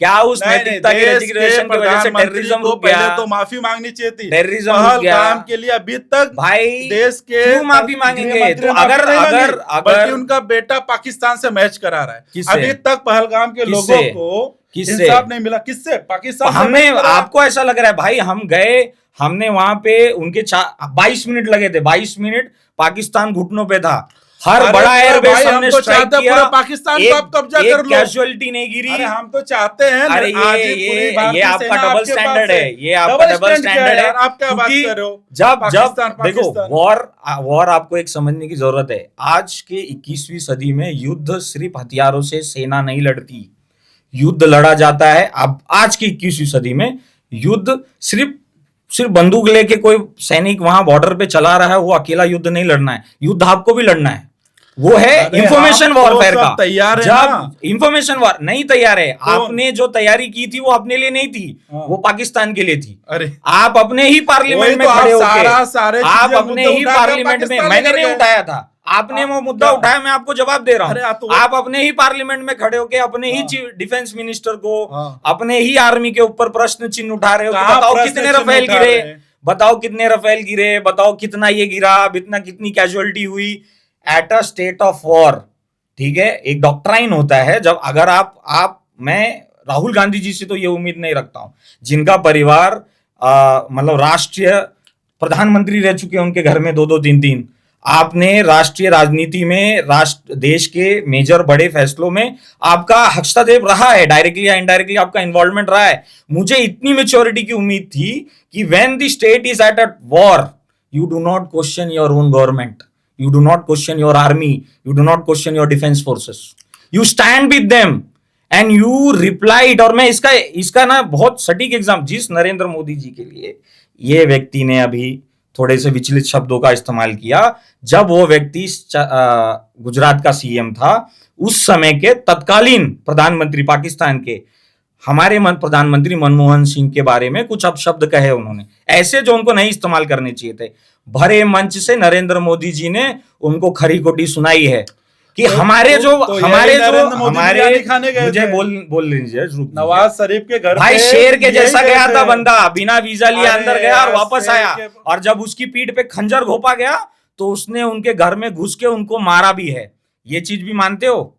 अगर मैंने दोस्ती का हाथ बढ़ाया और तुमने मेरी दोस्ती के हाथ को गलत इस्तेमाल किया, तो मैं घर में घुस को तुमको मारने की हिम्मत रखता हूं, और मैंने एक बार नहीं, 2 बार नहीं, 3-3 बार। और मैं आपको बोल रहा हूं कि आज दिल्ली में अटैक हुआ है, आप इंतजार कीजिए, इसका जवाब पाकिस्तान को मिलेगा, और पाकिस्तान जानता है, ये पाकिस्तान जानता है। पाकिस्तान ने अब तक मतलब अपने आकाओं को, सुनिए, वो अटैक करें, हाँ। हम फिर इंतजार करें, हम इंतजार attack किस करें। बात का? नहीं, आप भाई, बोले ना इंतजार अब तक करते ऐसा हो रहिए। रहा था, अब तक मेरा 2014 तक ऐसा हो पूरा रहा विपक्ष था। तो पूरा उनके साथ है नरेंद्र मोदी जी के। ये कैसा पहलगाम- साथ है भाई अरे साहब कैसा कि एक तरफ आप बोलते हो मैं आपके साथ हूँ, दूसरी तरफ आप ही आर्मी के ऊपर, गवर्नमेंट के एक्शन के ऊपर क्वेश्चन उठाते हो। मीटिंग हुआ था। अच्छा मुझे बताओ, पहलगाम जब मुझे हुआ, एक ही चीज जानना तो है, सुनिए ना। एक ही चीज जानना है मुझे, अच्छा। एक सिंपल सा। हाँ। पहलगाम बहुत दूर है अभी का, जो हाँ। सिंदूर ऑपरेशन सिंदूर हुआ। अगर चलो जो क्वेश्चन उन्होंने रेस किया राहुल गांधी जी ने कि कितने राफेल गिरे, उसके आंसर मिल जाने से राहुल जी को क्या फायदा होता? मैं बेसिक सा क्वेश्चन पूछ रहा हूँ, बहुत बेसिक सा क्वेश्चन पूछ रहा हूँ। आप मुझे बता दो कि जो प्रश्न राहुल जी ने पूछा उसका क्या फायदा होता, कितने राफेल गिरे? राहुल जी अगर कोई चीज देश के रक्षा मंत्री से पूछ रहे हैं ना, तो इसका मतलब वो नहीं कि देश के आर्मी से क्वेश्चन पूछ रहे हैं और सरकार से क्वेश्चन पूछ रहे। पहले तो आप हर चीजों को इंडियन आर्मी पे लेकर जाके वो छोड़ना बंद कर दीजिए भाई साहब। ठीक है? अगर आप डिफेंस के जिस मुद्दों तरह में सुनिए पूछोगे, भाई सुनिए, जिस समय आप क्या बात कर रहे हैं? आपने जिस समय वो प्रश्न पूछा, मैं- इजराइल, अब हम बात करते हैं, जैसे इजराइल अभी वॉर हो रहा है, इजराइल में, इजराइल वर्सेस गाजा चल रहा है वो ऑलरेडी। छोड़िए इजराइल आप मैं गाजा बताता हूँ कि छोड़िए। एक ऑपोजिशन होता कैसा है at a time of war. ठीक है, आप रशिया चले जाइए, आप इजराइल चले जाइए, एक भी ऑपोजिशन के लीडर ने, उनके यहाँ अभी भी ऑपोजिशन और गवर्नमेंट के बीच में कोई भी कॉन्फ्लिक्ट ऑपोजिशन लीडर है, ने इंडियन आर्मी इंटरनल पे सवाल नहीं कॉन्फ्लिक्ट उठाया है, है। इंटरनल ठीक है? कॉन्फ्लिक्ट है। देश के उसमें से रक्षा मंत्री किसी पे भी सवाल नेता ने, उठाया है। इजराइल के देश की किसी भी सुरक्षा पे नेता सवाल ने उठाया है। अपने प्रधानमंत्री को आज ये भी- नहीं पूछा कि तुमने गाजा में कितने टैंक खत्म हो गए हमारे, कितने वेपन्स हमने गाजा में लूज किए, कितने हमने प्लेन हमारे गाजा में गिर गए। इस तरह का कोई डिफेंस रिलेटेड क्वेश्चन नहीं पूछा गया। आप डिफेंस मिनिस्टर को प्रश्न पूछते हो और आप बोलते हो कि डिफेंस मिनिस्टर और इंडियन आर्मी, इंडियन नेवी और इंडियन एयरफोर्स अलग है और डिफेंस मिनिस्टर अलग है। क्यों? क्योंकि भारत का जो रक्षा मंत्री है वो भारत के पार्लियामेंट में खड़ा होकर क्या पाकिस्तान की बात कर रहा है कि पाकिस्तान के डिफेंस फोर्सेस की बात कर रहा है? वो इंडियन जो डिफेंस फोर्सेस है उनकी बातें कर रहा है, उनके दिशा निर्देशों पे बात कर रहा है, उनको फ्री हैंड देके रखा है। डिफेंस मिनिस्टर आपके पास भी थे, डिफेंस मिनिस्टर हमारे पास भी थे। आपके और हमारे डिफेंस मिनिस्टर में फर्क क्या है जानते हो? जब हथियारों की बात हुई ना, नहीं, जब हथियार डिफेंस मिनिस्टर पे ही बताते, हम ना आर्मी के पास नहीं जाते। एके एंटोनी साहब 2012 या 13 के आसपास डिफेंस मिनिस्टर थे, राइट? अगर मेरा वो राजनीतिक आकलन सही है तो 2012 और 14 के बीच में एके एंटोनी जी डिफेंस मिनिस्टर थे। उन्होंने अपनी एक प्रेस कॉन्फ्रेंस में कहा है हथियारों को लेके, जब हथियारों का विषय आया कि ये हथियार क्यों नहीं खरीदे जा रहे हैं, तो एके एंटोनी जी ने क्या कहा जानते हो? बहुत आश्चर्यचकित हो जाओगे आप। और कौन था उस समय का प्रधानमंत्री? इकोनॉमिस्ट। ठीक है, उस समय जो प्रधानमंत्री था ना वो इकोनॉमिस्ट था, और उनके समय इकोनॉमिस्ट के टाइम पे देश का रक्षा मंत्री कहता है कि आप देश के पास तो पैसे ही नहीं हथियार खरीदने के। और इनके हिसाब से एक अनपढ़ गवार इंसान, ठीक है, प्रधानमंत्री बन जाता है और उसके पास पैसे ही पैसे आ जाते हैं राफेल खरीदने के, टॉमहॉक मिसाइल्स खरीदने के, S-400 खरीदने के पैसे ही आ जाते हैं। मैं अगर राहुल गांधी ने सेना के लिए जो भी हथियार खरीदे, क्या उसका कभी विरोध किया है? पर आपने क्या पार्लियामेंट में नहीं पूछा है? आपने गवर्नमेंट से, डिफेंस मिनिस्टर से ये नहीं पूछा है कि कितने राफेल विमान गिराए गए? मैं सीधा सा एक प्रश्न पूछता हूं, कितने मुझे जानकारी नहीं है। देखो राफेल गिरे नहीं, बट अगर राफेल गिरने की वो इंफॉर्मेशन मिलती तो राहुल गांधी जी उस इंफॉर्मेशन का क्या करते हैं? अच्छा, राहुल गांधी जी उस इंफॉर्मेशन का क्या करते हैं? युद्ध कौन लड़ रहा है? युद्ध सेना लड़ेगी, सेना लड़ रही है। आप मुझे बताओ कि कितने राफेल गिरे, इस इंफॉर्मेशन का राहुल जी क्या करते? क्या ये इंफॉर्मेशन जो मिलता, जब उस इंफॉर्मेशन का राहुल जी क्या करने वाले थे? जब युद्ध अगर सेना लड़ रही है ठीक देश है, की, तो गुण गौरव सेना का ही होना चाहिए। तो नरेंद्र मोदी इसमें अपने इतना टोपी वाले कैप लगा के फोटो, ऑपरेशन सिंदूर के, आप बड़े बड़े बैनर क्यों लगा रहे थे बीजेपी वाले हाईवे पे? ठीक है, ठीक है। अब मैं इसका उत्तर देता हूं, देश युद्ध सेना लड़ती है, युद्ध सेना जीतती है, ठीक है। लीडरशिप नाम की एक चीज होती है। आप 2004 से लेके 2014 के बीच में भारत में कई सारे आतंकवादी हमले हुए, कई सारे, बहुत सारों का इंफॉर्मेशन हमारे पास पहले भी था, अभी भी होते हैं, but her bar security agencies जवाब नहीं दे पाती है राइट टाइम पे, तो हो जाते हैं कुछ, ठीक है। शायद सिक्योरिटी लैप्सेस तब भी हुए थे। आप जो बोलते हो कि सिक्योरिटी लैप्सेस जैसे आप हुए वैसे तब हमारे टाइम पे हुए थे, एग्रीड, आप मान रहे हो, हम भी मानते हैं कि सिक्योरिटी लैप्सेस हुए, इस वजह से ये हमले हुए, पर क्या हमने परपेट्रेटर को छोड़ा? क्या जिस जो बंदा इस सारी एक्टिविटी के लिए जिम्मेदार था उसको छोड़ा गया? नहीं। हमने कहा था कि हम घर में घुस के मारेंगे, हमने घर में घुस के मारा, और हम अब भी बोल रहे हैं कि हम आगे भी घर में घुस के मारेंगे। और इस कमिटमेंट का जो सबसे बड़ा उदाहरण लोगों के सामने आना चाहिए, इंडिया ने अपना वॉर डॉक्ट्राइन चेंज कर दिया। वॉर डॉक्ट्राइन जो अब तक पहले एक्ट ऑफ टेररिज्म को एक्ट ऑफ टेररिज्म ही कहता था, अब वॉर डॉक्ट्राइन चेंज होके हो गया कि भाई एक्ट ऑफ वॉर, अगर आप मेरे देश में एक्ट ऑफ टेररिज्म करोगे तो मैं उसको एक्ट ऑफ वॉर मान लूंगा। फिर करने वाला व्यक्ति जिस देश का होगा उस देश में घुस के हम जवाब देंगे, और हमने दिया है, चाहे वो पुलवामा हो, चाहे वो उरी हो। पाकिस्तान में ही नहीं सिर्फ हमला किया गया था, म्यांमार में भी जो वहां पे उग्रवादी लोग म्यांमार में छुप जाते थे उनके ऊपर भी हमला किया गया। हमने पाकिस्तान में 3 बार किया, और जरूरत पड़ेगी तो 4 बार करेंगे, 5 बार करेंगे, तब तक करेंगे जब तक पाकिस्तान उसकी भाषा में सीख नहीं जाता। अब जब गुणगान की बात कर रहे हैं कि भाई प्रधानमंत्री टोपी लगा के क्यों घूम रहे हैं, प्रधानमंत्री टैंक पे क्यों चढ़ के घूम रहे हैं, तो आपको समझना पड़ेगा भाई ये नया नहीं है इतिहास में। 1971 में जब 71 का युद्ध जीता था, आप किताबें उठा के देखो कि पूरा जो रचना लगाया गया था वो सैम मानेकशॉ के पास से लगाया गया। फील्ड मार्शल थे हमारे वो, तब के आर्मी के general, commander in chief of the army, sorry chief of the army staff थे वो उस समय के। उन्होंने रचाई हुई रचना से, उनकी स्ट्रैटेजी से हमने बांग्लादेश को लिबरेट किया। सारे फोर्सेस ने मिलकर बांग्लादेश को लिबरेट किया। उसका क्रेडिट किसको दिया जाता है?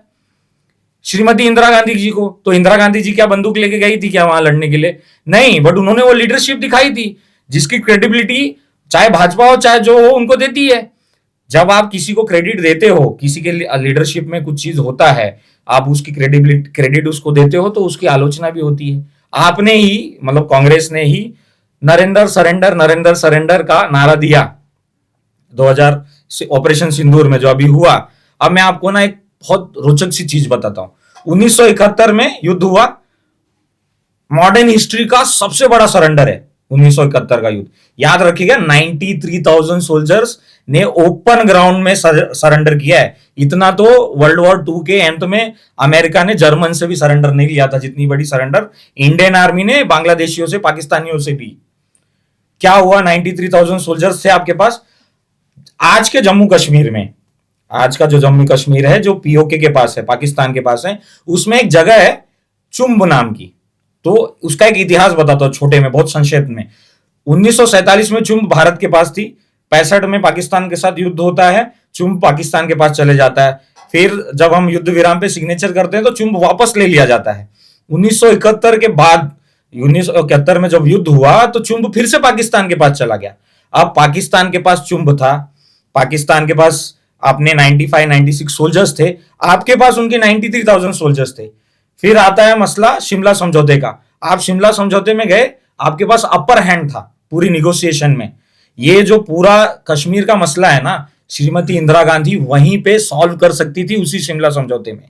उनके जितने सलाहकार थे सबने उनको यही चीज बोली थी कि मैडम अभी समय है इनको सरेंडर कराने का। जिस लाइन पे हम बैठे हैं, जहां आर्मी बैठी है, उस जगह को हम इंटरनेशनल बॉर्डर डिक्लेयर करा देते हैं, सालों साल का मसला ही खत्म हो जाएगा। और शायद वॉर खत्म हो जाता अगर वो अपने सलाहकारों के, डिफेंस सलाहकारों का, सरकारी सलाहकारों की बात मान लेती। पाकिस्तान इस पे एग्री नहीं हुआ, इंडिया भी एग्री नहीं हुआ। शिमला समझौता तीसरे दिन खत्म होने के कगार पे आ गया। शाम को सब अपने अपने रूम में चले गए।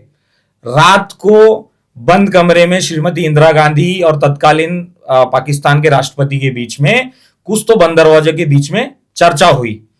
अगले दिन हमने शिमला समझौता साइन कर लिया। जीत किसकी हुई उसमें? पाकिस्तान की। आप युद्ध जीत के आप हार गए। आपने उनके 93,000 सोल्जर्स ऐसे ही छोड़ दिए। आपने अपने युद्ध बंदियों को भी नहीं लिया, प्रिजनर्स ऑफ वॉर जो आपके उनके पास थे वो आपने नहीं लिया। आपने चुम्ब नहीं ली।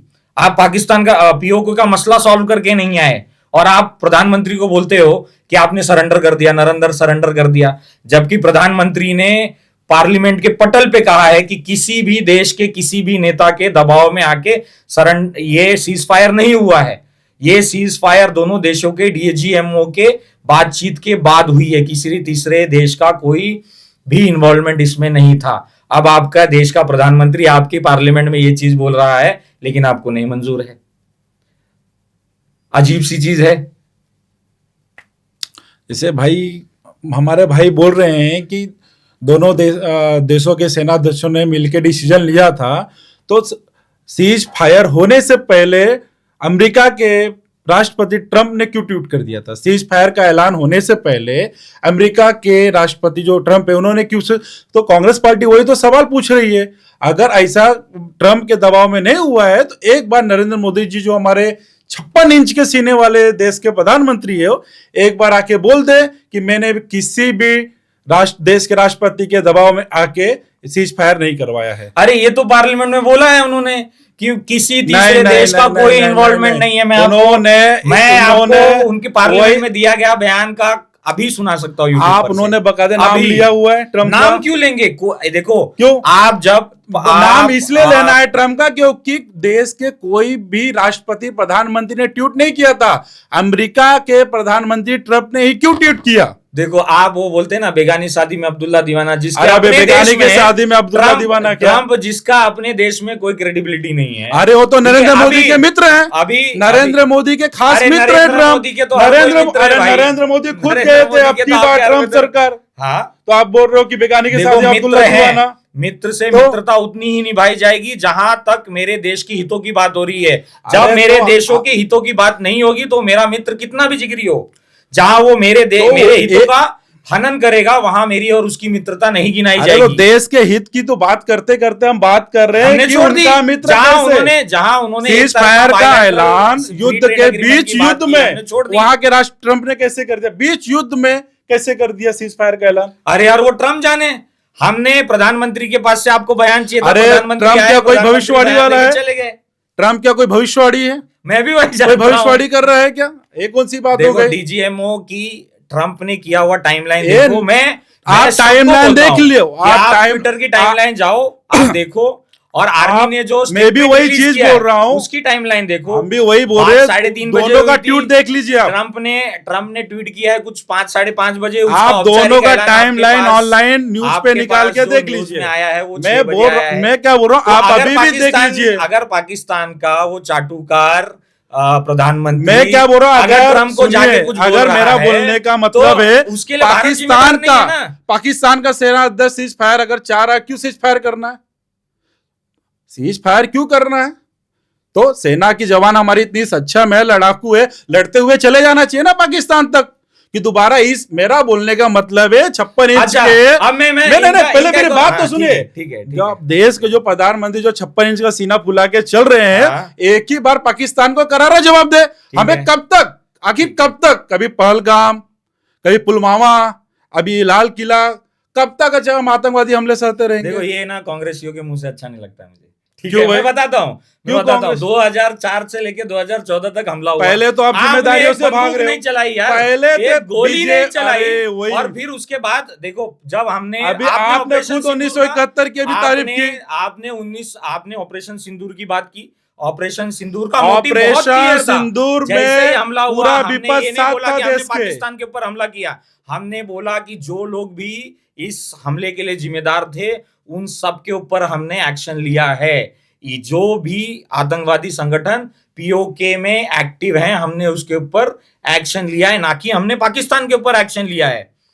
एकदम क्लियर कट स्पष्ट बात तो वही हो रही है कि हमारी सेना इतनी सक्षम है तो सीज फायर क्यों करना पड़ा? अगर पाकिस्तान ये सीज फायर क्यों करना पड़ा? तो मतलब आप फिर से वही मतलब सेना के ऊपर प्रश्न। अरे मैं सेना के ऊपर अपने मुझे मेरी सेना पे पूरा विश्वास है, होना भी चाहिए। अरे है, होना भी चाहिए। अरे आपके बोलने पे थोड़ी होगा, मुझे मेरी सेना पे पूरा विश्वास है।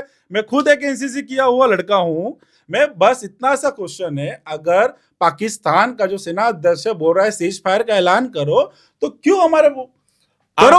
उनको एक अच्छा सबक सिखाओ ना। एक अच्छा सबक सिखाया गया। हमने उनकी मिलिट्री बेसेस को हिट किया।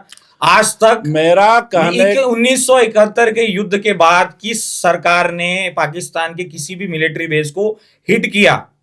आप चाहते थे नहीं, कि नहीं, आप क्या चाहते हो? अभी आप कि बोल रहे हो देश- कि दो देखिए, देश युद्ध के कगार पे मुहाने पे आके खड़े हो जाए। इसके पहले ही मैं बताता हूँ, अरे वो देश वही चाहता वहां है, पे प्रधानमंत्री थे और वो देश जब वही हमारा चाहता जब है, अभिनंदन वहां पाकिस्तान पे सुधरने जब वालों से अभिनंदन हम वहां नहीं पे है। गिरफ्तार पकड़ लिए गए थे, प्लेन क्रैश हुआ और उनको पीओवी नहीं, वो एक कानून के रख लिया गया।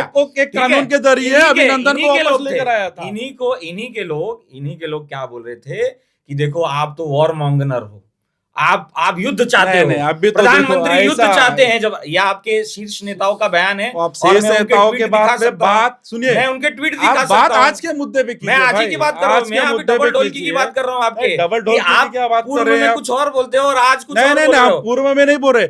अभिनंदन जो थे, हमारे जो सेना के जवान जो ऑफिसर थे, आप 94 पीओडब्ल्यूज 71 के युद्ध के नहीं ला पाए। हमने तो 6 दिन 7 दिन के भीतर अरे अभिनंदन को भारत में लाया ओ- और उनके आप रक्षा मंत्री का बयान है। आप अभी गूगल पे उनके सर्च रक्षा कर लो। मंत्री का बयान है सुनिए, भाई, नहीं, उन्होंने आप कहा नहीं, नहीं, है नहीं, मेरा कि भाई सीधा सा साहब, आपका सवाल है, वो जनरल मेरा साहब सीधा के सा पैर सवाल कांप है। रहे थे, अरे मेरा सीधा जनरल सा साहब के सवाल पैर कांप रहे थे, है, उनको छोड़ दो। अभिनंदन वापस भारत कौन से कानून के तहत आए हैं? आप अभी गूगल कर लो। वो कानून जिनीवा कब कन्वेंशन, वो कानून जिनीवा कब बना था? कन्वेंशन, जिनीवा कब बना कन्वेंशन, था? मुझे मालूम है कब बना था? जिनीवा किसकी कन्वेंशन। सरकार में बना था? जिनीवा कन्वेंशन भारत में पारित हुआ है, सुनिए ना, भारत में नहीं, पारित हुआ भारत जिनीवा में पारित कन्वेंशन। नहीं हुआ है, लेकिन जिनीवा उसके कन्वेंशन हुआ ना, किसने तो बनाया? आपको तो जिनीवा नरेंद्र कन्वेंशन मोदी किसने वहां के, बनाया?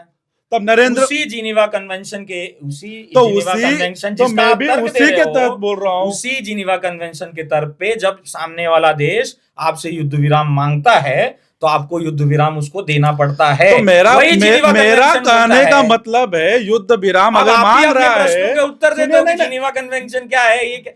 आपको मालूम है जिनीवा कन्वेंशन क्या है? और जिनीवा कन्वेंशन में अगर व्हाइट फ्लैग रेस किया जाएगा तो आपको व्हाइट फ्लैग रेस करना है। तो जब व्हाइट फ्लैग पाकिस्तान ने रेस किया तो हमारा जवाबदारी थी, तो वो हमारी हमारी बाध्यता थी कि हम रेस करते, हमने ठीक है, किया। तो वही तो सवाल है कि इसमें बीच में ट्रम्प कहां से आ गया था?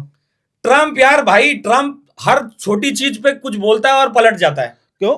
अरे ऐसे क्या छोटी चीज तो अरे है वो नहीं, हर चीजों पे, हर छोटी बड़ी अरे चीज पे हमारे उलट रहा है, देश उलट का रहा है, युद्ध पलट रहा का है, पलट रहा है, डिसीजन पलट रहा लेने है। वाला ट्रम्प होता अरे कौन भाई है? साहब, हमने कोई कौन सा छोटी उसका चीज नहीं डिसीजन है। मांग लिया बताओ? अरे वो तो हमसे ये भी डिमांड कर रहा है तो कि हम हमारा फ्री ट्रेड सीज एग्रीमेंट कर ले।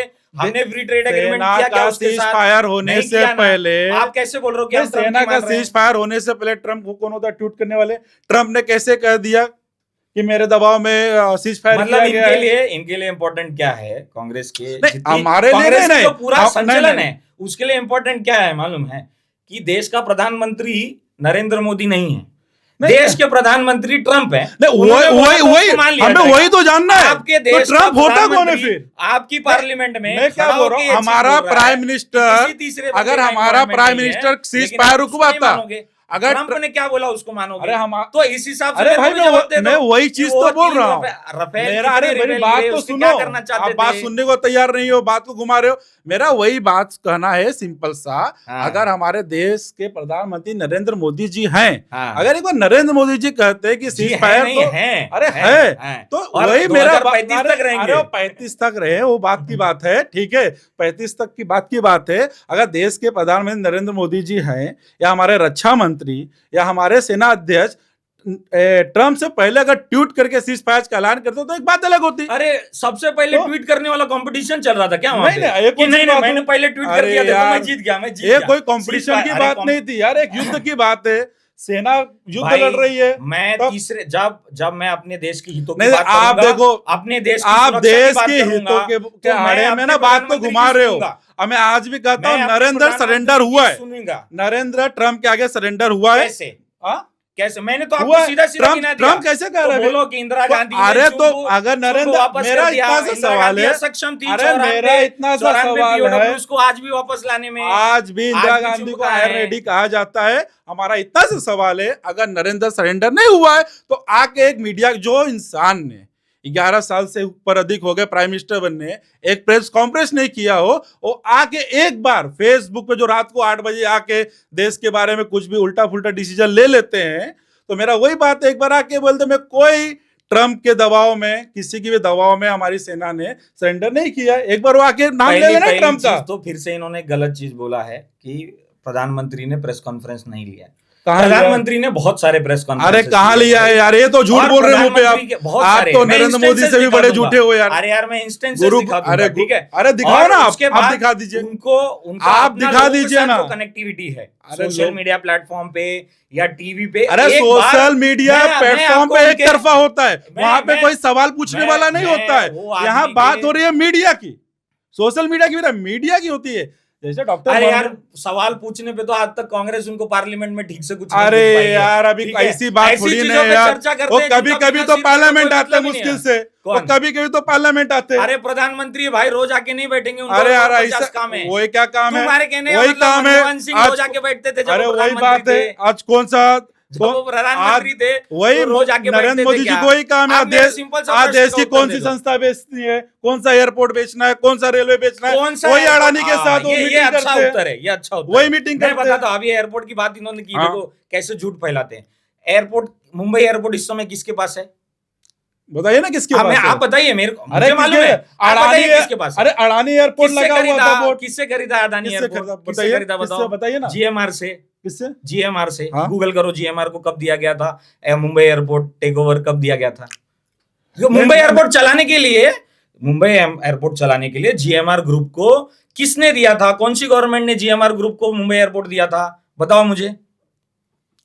नहीं उसको तो नहीं, आपने बोला ना बेच नहीं, दिया, नहीं, आपने बोला तो- देश के संसाधनों को बेचा। अगर- तो मैं आपको सिंपल सा प्रश्न बोल रहा हूं कि अदानी ग्रुप आज चला रही है, मैं हाँ। बोल रहा हूं आज चला रही है, उसके पहले जीएमआर चलाती थी हाँ या नहीं? नहीं वो मुझे पता नहीं है। गूगल कर लो, मोबाइल है, इंटरनेट है, चल रहा है, आप गूगल करो कि उसके पहले अदानी के पहले जीएमआर चलाती थी कि नहीं। तो जीएमआर को वो एयरपोर्ट चलाने के लिए किसने दिया? अरे ठीक है, जीएमआर ने एकाक एयरपोर्ट आप दिया था। एकाक? अरे भाई नरेंद्र साहब मोदी तब तो सारे एयरपोर्ट ही एयरपोर्ट कितने दे रहे थे? हैं। भाई साहब तब एयरपोर्ट ही कितने थे? क्या एकाक बात नहीं कर था। रहे हो? मुंबई देश के आर्थिक राजधानी का सबसे बड़ा इंटरनेशनल वो एयरपोर्ट तो था। वो मैं मानता हूँ। आप अपने देश की सबसे बड़े एयरपोर्ट को एक प्राइवेट कंपनी को रन करने को दे रहे हो और आप हमारे ऊपर आरोप लगा रहे अरे हो तो कि आप अगर ठीक है privatization जीएमआर कर ने रहे हो। दिया तो नरेंद्र मोदी कैंसिल कर दे फिर। क्यों कैंसिल कर देगा भाई? आप जो बंदे जिस कंपनी के साथ आपने कॉन्ट्रैक्ट साइन करके रखा है, क्यों कॉन्ट्रैक्ट कैंसिल भी हो सकता है? तो उसको कंपनसेशन कौन देगा? अरे क्यों? उसके लॉस ऑफ रेवेन्यू का कंपनसेशन कौन देगा? कौन देगा? गवर्नमेंट ही देगी ना, हाँ। देगी ना। तो क्यों भरेगी गवर्नमेंट? आपकी गलतियों का कीमत हम क्यों भरेंगे? ऐसी एक कीमत आज तक गवर्नमेंट भर रही है पेट्रोलियम बॉन्ड का। आपने पेट्रोल सब्सिडाइज करने के लिए पेट्रोल बॉन्ड निकाला और उसके पैसे से पेट्रोलियम सस्ता कर दिया।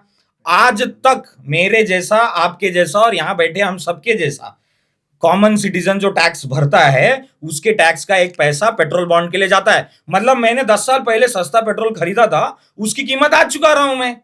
बोलो पेट्रोलियम बॉन्ड नहीं दे, मेरा बोलो देखिए पेट्रोल उसके बॉन्ड बारे नहीं में तो दे। देखिए मुझे जानकारी नहीं। नहीं है उतनी।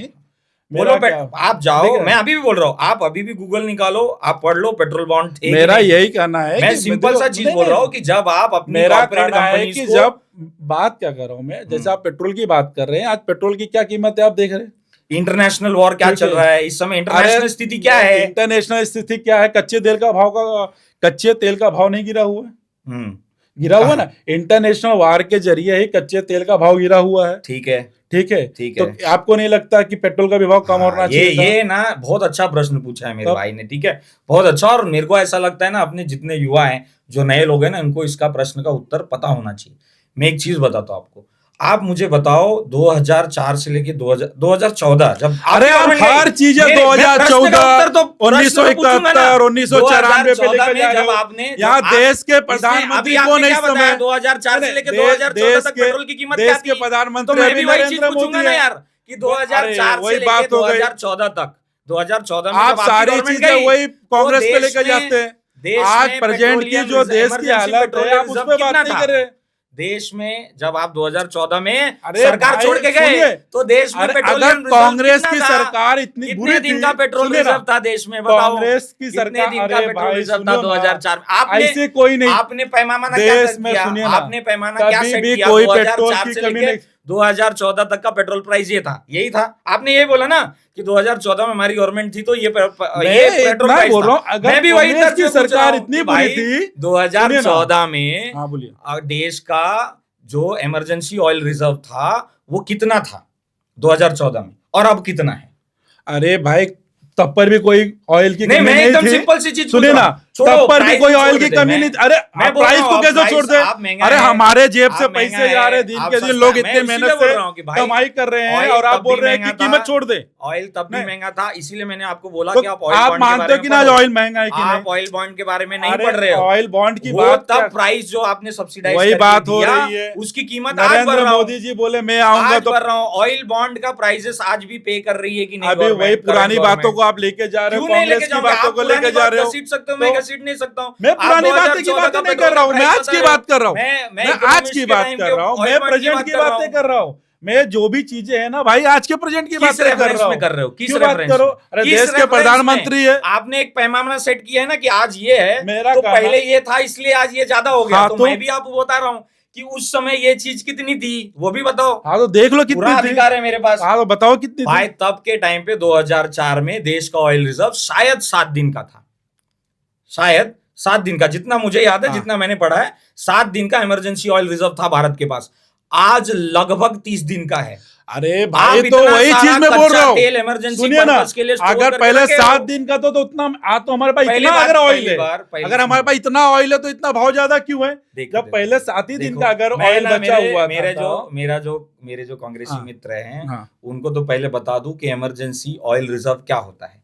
नहीं, नहीं, क्या होता है? वो मैं आपको समझ डेफिनेशन गया। मालूम है वो कि मैं समझ इमरजेंसी गया। ऑयल रिजर्व वो है जब युद्ध की स्थिति हो जाए या किसी भी स्थिति से आपके वो देश मैं में समझ ऑयल रहा नहीं आ हूं। पा रहा है, वो मैं आपको कच्चा तेल देश को प्रदान बाहर से नहीं हो पा रहा है। उस स्थिति में देश कितने दिन तक बिना बाहर से सप्लाई लिए जनता को तेल प्रदान कर सकता है, उसको हम इमरजेंसी सप्लाई कहते हैं। 7 दिन से लेके 30 दिन का कर दिया गया, तो उसकी स्टोरेज, उसके चलिए। लिए वो स्टोरेज होल्डिंग कैपेसिटी बनाना, उतना ऑयल परचेस करके स्टोर करके रखना, ये सारे चीजों में पैसा खर्चा होता है कि नहीं होता है? अरे तो अगर पैसा इंफ्रास्ट्रक्चर एक खर्चा दिन में होता बनता है क्या? तो अगर नरेंद्र मुझे घर मोदी बनाना है तो एक दिन में बन नरेंद्र जाएगा मोदी क्या? झूठ क्यों बोलते हैं कि मैं पेट्रोल सस्ता कर दूंगा, सिलेंडर 500 रुपए में कर दूंगा? तो झूठ बोल के सरकार में आने की क्या जरूरत है? नहीं, उन्होंने लोगों सच को बोला, मतलब उन्होंने क्या बोला था मतलब- कि मैं मार्केट प्लेस से सस्ते में कहाँ पे? दूंगा।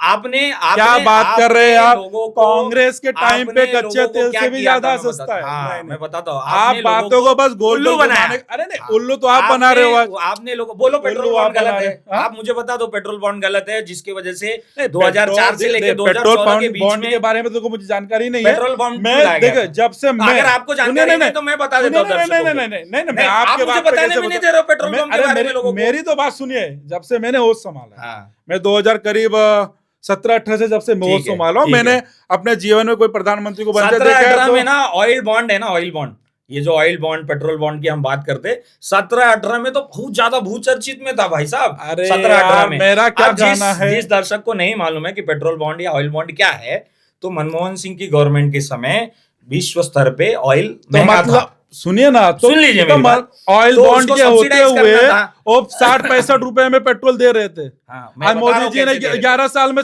मैं बता डबल रहा कर था दिया कैसे है। दे रहे हैं, मैं बता तो रहा ये हूँ भाई कौन सा कैसे मोदी दे जी रहे का हैं। कौन सा ठीक ऑयल है। बॉन्ड है? मैं बता रहा हूँ कैसे दे रहे थे। अरे कैसे मुझे दे बोलने रहे तो थे? दीजिए आप बीच में। अच्छा तो बताइए। जब मनमोहन सिंह के टाइम पे इंटरनेशनल मार्केट में महंगे थे पेट्रोल, सरकार ने कहा कि मनमोहन सिंह का बोला हुआ लाइन है, मैं अपने मन से नहीं बोल रहा हूँ। उन्होंने बोला कि पैसे पेड़ पे नहीं उगते हैं जो मैं आपको दे दूंगा।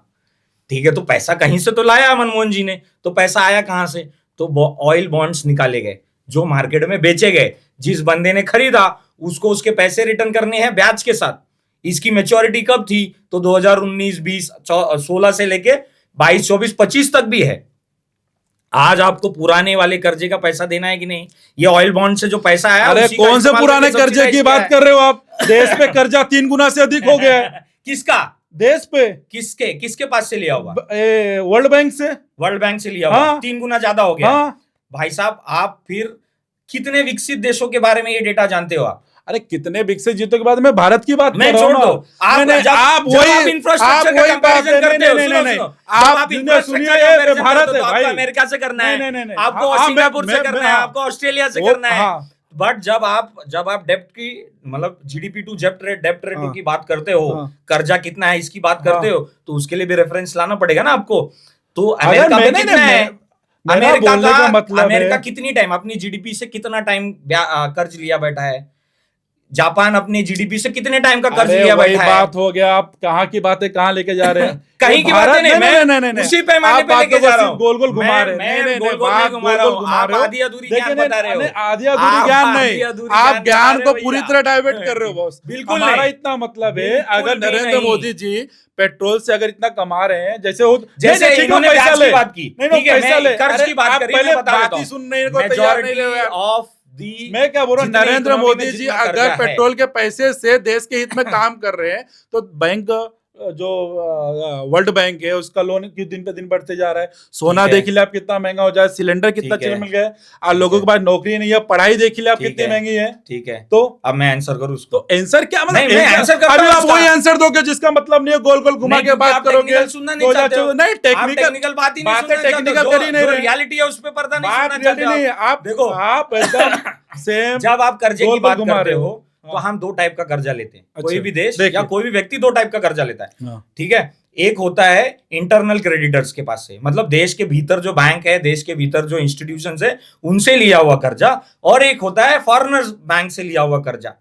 अगर आप इंडिया का कर्जे का रेशियो देखोगे कि कितना इंटरनल डेप्ट है और कितना एक्सटर्नल डेप्ट है, तो आपके इकोनॉमिस्ट के टाइम से बहुत बहुत कम है ना एक्सटर्नल डेप्ट है, अरे और भाई, ज्यादातर जो डेप्ट है, कान जो ऐसे कर्जा है, वो पकड़ो यार, इंटरनल ऐसे है। पकड़ो, बात तो एक ही हुई ना यार। फर्क पड़ता है मालिक। अरे क्या जब फर्क आप पड़ता है? बोलते हो ना, नहीं नहीं, आप कि यार बात देखो, आप जो आज की ना मूलभूत नहीं, नहीं नहीं, भैया, देखो आपको आज के जो पहली बात मूलभूत तो मैं एकदम नहीं, स्पष्ट सुनिए बोलता ना, हूं। आपको आज की जो कर्जा- मूलभूत मुद्दा है ना, ये जो कॉन्सेप्ट है ना, सुनिए ना, आप बीजेपी फाइनेंशियल बीजेपी क्या करते हैं मालूम है? लेकिन आपको जो फाइनेंशियल आज पे के बात ही नहीं ना, करनी है। नहीं, नहीं, आपको नहीं, आइडिया ही नहीं है उसका। आइडिया की आप बात ही उसका नहीं आइडिया है। नहीं, बताओ नहीं, तो नहीं। बताओ, आप आप बात बता आइडिया दो के मेरे लिए। को कौन- कि बीजेपी अमेरिका के क्या ऊपर करती उसकी है? जीडीपी का कितना गुना कर्जा है, अरे ऑस्ट्रेलिया के अमेरिका ऊपर उसकी अमेरिका जीडीपी देखे यार, कितना कर्जा है। हम भारत के वासी, हम भारत अब का जब देख मैं रहे ये हैं। चीज बोलता हूँ कि जब ट्रम्प वाली बात में मैंने यही लाइन हाँ, बोला, हाँ। इसी तर्ज पे कि अमेरिका का अमेरिका दिखेगा, नहीं, नहीं। अरे वो कैसे बोल सकता है नहीं मेरे नहीं, देश में? देखिए वो उसके देश का देख रहा है, तो मैं वही चीजें ये आप नहीं नहीं दोहरा नहीं पैमाना नहीं, वापरते हो। दोहरापन जहाँ की आप बात ही फंसने नहीं हो रही लगते है। हो, वहाँ आप फंसी बोलोगे नहीं नहीं, मैं रहे। अपने घर का हाँ, देखूंगा, नहीं नहीं नहीं, और जहाँ आपके आप- मतलब की बात नहीं, होती नहीं, है, नहीं, नहीं, आप नहीं, बोलते नहीं। नहीं बाहर वाले का देखना ट्रम्प पड़ेगा ने ना भाई, उसके यहाँ तो ये चल रहा है। अरे बात ही नहीं समझ रहे हो, ट्रम्प ने हमारे सेना के ऊपर डिसीजन लिया था। नहीं लिया ट्रम्प, था। अरे यार गलत बात कर रहे हो। कैसे? डिसीजन उसने नहीं, cease ये fire का शब्द ऐलान गलत किया है। था। बिल्कुल नहीं, उसके अरे ऐलान करने से हम नहीं वही मानेंगे। बीजेपी मानने को तैयार ही आप नहीं उसके होती ऐलान है। करने से हम नहीं मानेंगे। अरे अरे आप कुछ उसके भी ऐलान बोलोगे और होने हम के मान बाद लेंगे तो नहीं, सही नहीं, थोड़ी होता है। उसके बोलने के बाद ही तो सीज फायर हुआ था। तो उसके बोलने के बीजेपी का देखो एक ही नहीं, काम नहीं, है, नहीं, मूलभूत जो भी मुद्दे नहीं, है उससे ध्यान हटा के अच्छा। यहाँ वहाँ की बातें करना, गोल गोल घुमाना, लेकिन तो लोगों मैं के जीवन मूलभूत का जीविका जवाब के नहीं तो लिए दे रहा था, आपने बोला कर्जा बढ़ गया।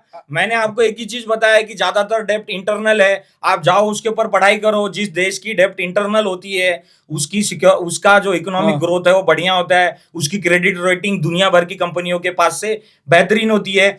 आज जो क्रेडिट रेटिंग कंपनीज है, मैं एकदम सीधा सीधा बोलता हूँ आपको, हाँ। ठीक है, आज जितनी भी क्रेडिट रेटिंग कंपनी है दुनिया भर में जो देशों को क्रेडिट रेटिंग देती है, मतलब देश की इकोनॉमी की कैसी हालत है उसके बेसिस पे क्रेडिट रेटिंग दी जाती है।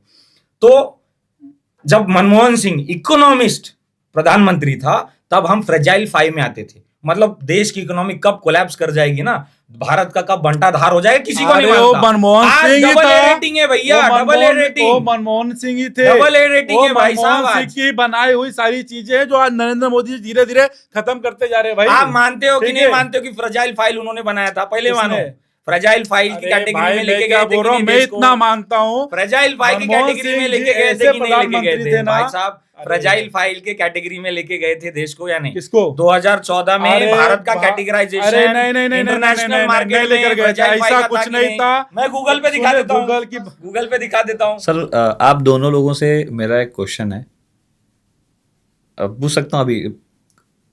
जी, तो मेरा क्वेश्चन ये था कि आपकी फैमिली में जब आपने ये चीज़ बताया कि आपको पॉलिटिकल पार्टी या पॉलिटिक्स में जाना है, सो उस टाइम उनका रिएक्शंस क्या था, या उन्होंने क्या ऐसा सोचा कि अरे आजकल तो लोग जॉब करते हैं, आईटी में जाते हैं, कोई आप देखेंगे बहुत सारे बैंक की जॉब होती हैं उसमें जाना चाहेंगे, तो आप लोगों ने जब ये करियर चुना तो क्या उनका रिएक्शन था, प्लीज शेयर कीजिए। पहली बात तो मैं बताना चाहता हूँ कि किसी भी परिवार के जो मतलब माता पिता रहते हैं कभी ये नहीं चाहते कि मेरा, हमेशा ये चाहते हैं कि मेरा बेटा कलेक्टर बने, आईपीएस बने, या डॉक्टर बने, इंजीनियर बने, आर्मी फौज में जाए। मतलब जल्दी किसी के माता पिता ये नहीं चाहते कि बेटा राजनीति में जाए, बेटा नेता बने, क्योंकि हर माता पिता को ना नेता को लेके एक अलग ही माइंडसेट होता है कि नेता चोर होते हैं, फ्रॉड होते हैं, झूठ बोलते हैं, ये बोलते हैं। तो मुझे भी कठिनाई आई थी, जैसे मैं तो स्टूडेंट लीडर हूँ, तो बहुत कम उम्र में छात्रों का नेता बन गया। तो पढ़ाया था तो पढ़ने में, लेकिन जब घर वालों को भी मनाना पड़ा, समझाना पड़ा, नहीं ठीक है, यहाँ पे भी कैरियर नहीं, बस लोगों की सेवा, समाज की सेवा, छात्रों के मुद्दे उठाते होते, ये भी एक तरह की ठीक है जीवन जीने की कला है। काफ़ी चीज़ों को सीखने को मिलती है राजनीति में। थोड़ी दिक्कतें हुई क्योंकि हमेशा घर वालों को भी एक डर रहता है, क्योंकि एक राजनीति एक अलग ही चीज़ है कि लोग घर वालों को डर है मेरा बेटा कहाँ है, कभी कभी रात के 2 बजे ना आना, बाहर दिल्ली जाना, यहाँ जाना, तो एक माता पिता को फिक्र होती है। उनको भी काफ़ी तकलीफें, हमेशा समझाते रहते थे अच्छे से रहो, लोगों से झगड़ा मत करो, हमेशा कभी गलत काम मत करो, लोगों की हमेशा निस्वार्थ भाव से सेवा करो, झूठ मत बोलो, किसी के साथ गलत व्यवहार मत करना। तो अपने माता पिता को बस इतना खुशी है, मैंने आज तक किसी के साथ गलत नहीं किया, निस्वार्थ भाव से लोगों की सेवा करता रहता हूँ। जहाँ जरूरतमंद लोगों की आवश्यकता होती है, और किसी भी पार्टी का हो, कोई भी हो, मैं बस एक आप नागरिक की तरह एक आम नागरिक की सेवा करने के लिए हमेशा पहुंच जाता हूँ। तो राजनीति में मतलब इंटरेस्ट पहले से था, स्कूल जैसे खत्म हुआ न्यूज़पेपर वगैरह पढ़ते थे स्कूल से, तो ऐसे इंटरेस्ट बड़ा आता था। बट जैसा भाई ने बोला कि यार हर किसी के परिवार को ऐसा लगता है कि राजनीति जो है वो कोई करियर अपॉर्चुनिटी नहीं है, मतलब जो जाएगा वो अपना करियर खत्म करने जा रहा है। तो जैसे हर माँ बाप चाहते कि बच्चा सेटल हो जाए लाइफ में, है ना, तो सेम केस था। तो जब तक कॉलेज में था तब तक कभी मतलब कोई पॉलिटिकल ऑर्गेनाइजेशन, किसी के साथ जुड़ाव जो है वो अलाउ नहीं किया गया। कॉलेज से निकल गए, जॉब वगैरह करने लगे, तो इंडिपेंडेंट हो गए एक तरह से। इंडिपेंडेंट तो नहीं कर सकते, एक तरह से हो गए थे। तो इच्छा व्यक्त की घर पे पहले कि भाई राजनीति में काम करना है। कुछ राजनीतिक जो नेता हैं भाजपा के, जो मुझे जानते थे, जो थोड़ा बहुत उन्होंने मेरे को बात करते लोगों से सुना था, अपने विचार व्यक्त करते, उनको भी लगा कि ये बंदा काम कर सकता है, उनको बुलाया गया। तो काफ़ी सारे लोग घर भी गए, बोला भी कि लड़का अच्छा है यार, दे दो हमको, काम करेगा। घर वालों ने तो नहीं किया, मेरे एक बड़े भाई साहब हैं, तो उनका जो सपोर्ट सिस्टम है मेरे लिए ना, वो बहुत बहुत प्रेरणादायक है। उन्होंने कभी मुझे उस चीज़ के लिए रेस्ट्रिक्ट नहीं किया। हाँ, रूल्स रखे कि आप राजनीति में हो, राजनीति एब्यूजिव लैंग्वेज यूज़ करता है, बहुत सारी चीज़ें जो नहीं करनी चाहिए आदमी को आचरण में, वो सारी चीज़ों का प्रेरणा देता है। तो उसका जो बाउंड्रीज थे कि आप ये बाउंड्री के बाहर नहीं निकलोगे, वो बाउंड्रीज सेट करने का एक रेस्ट्रिक्शन बड़े भाई ने लगाया कि इसके बाहर, दायरे के बाहर नहीं निकलना, अपना आचरण, अपना व्यवहार लोगों के साथ एकदम स्पष्ट रखना, लोगों से बातें एकदम स्पष्ट करना, ऐसा हवेबाजी वाला कमिटमेंट किसी के साथ करना नहीं, जो कर सकते हो वही करना, और जेन्यून करना, और वही काम करना जहां पे तुमको कोई बाद में आपके ऊपर किसी भी तरह का लांछन ना लगा सके कि तुमने ये गलत किया। या वो जो दायरा उन्होंने बनाया, वो जो ग्रूमिंग एक टाइम के बाद इनडायरेक्टली उन्होंने मेरी की, वो मेरे मतलब जो पूरी राजनीतिक विचारधारा है उसमें एक बहुत इंपॉर्टेंट रोल है। बट मैं यहाँ बैठ के ना आपके शो के माध्यम से जो पेरेंट्स, जो अभिभावक, माता पिता ये देखेंगे भी, उनको भी एक मैसेज देना चाहता हूँ कि राजनीति कोई गलत विषय नहीं है। थिंग इतना है कि आपको आपके बच्चों को, आपको अपने आप को बताना पड़ेगा कि मैं किस दायरे में काम करना चाहता हूँ। राजनीति में आप जो काम करते हो उसका effect multiple of the time है ना सोसाइटी में जाता है। तो कहीं मैंने पढ़ा था कि आप समाज, आज जो भी हो उसमें समाज का कुछ तो योगदान है, डायरेक्टली या इनडायरेक्टली। तो जब आप, समाज ने आपको कुछ दिया है तो आपको समाज को कुछ रिटर्न करना पड़ेगा। तो राजनीति एक अच्छा इजी माध्यम है समाज को कुछ रिटर्न करने का, समाज के लिए कुछ बेहतर करने का। अगर आपका पॉलिटिकल एस्पिरेशन नहीं भी है कुछ बड़ा, तो भी आपकी एक्टिव इन्वॉल्वमेंट से है ना, एक पॉलिसी, अच्छी पॉलिसीज आ सकती है, एक अच्छा नेता चुना जा सकता है, समाज में एक अच्छा मैसेज जा सकता है। तो मैं आप सबको, सारे पेरेंट्स को, सारे अभिभावकों को ऐसा निवेदन करूंगा कि आप अपने बच्चों को नेशनलिस्ट, राष्ट्र हितों की भावनाओं में काम करने के लिए प्रेरित करें। डायरेक्टली या इनडायरेक्टली राजनीति से जुड़ने के लिए कहें, उसमें कोई गलत बात नहीं है। ठीक है, आपका बच्चा चोरी नहीं कर रहा है, कुछ नहीं कर रहा है, अच्छा काम कर रहा है, ऐसा काम कर रहा है जिससे देश आगे बढ़ेगा, और आपको इसमें प्राउड फील होना चाहिए। बहुत सही बात बोली आपने। बस इतना ही कह के मैं अपनी वाणी को विराम दूंगा। धन्यवाद।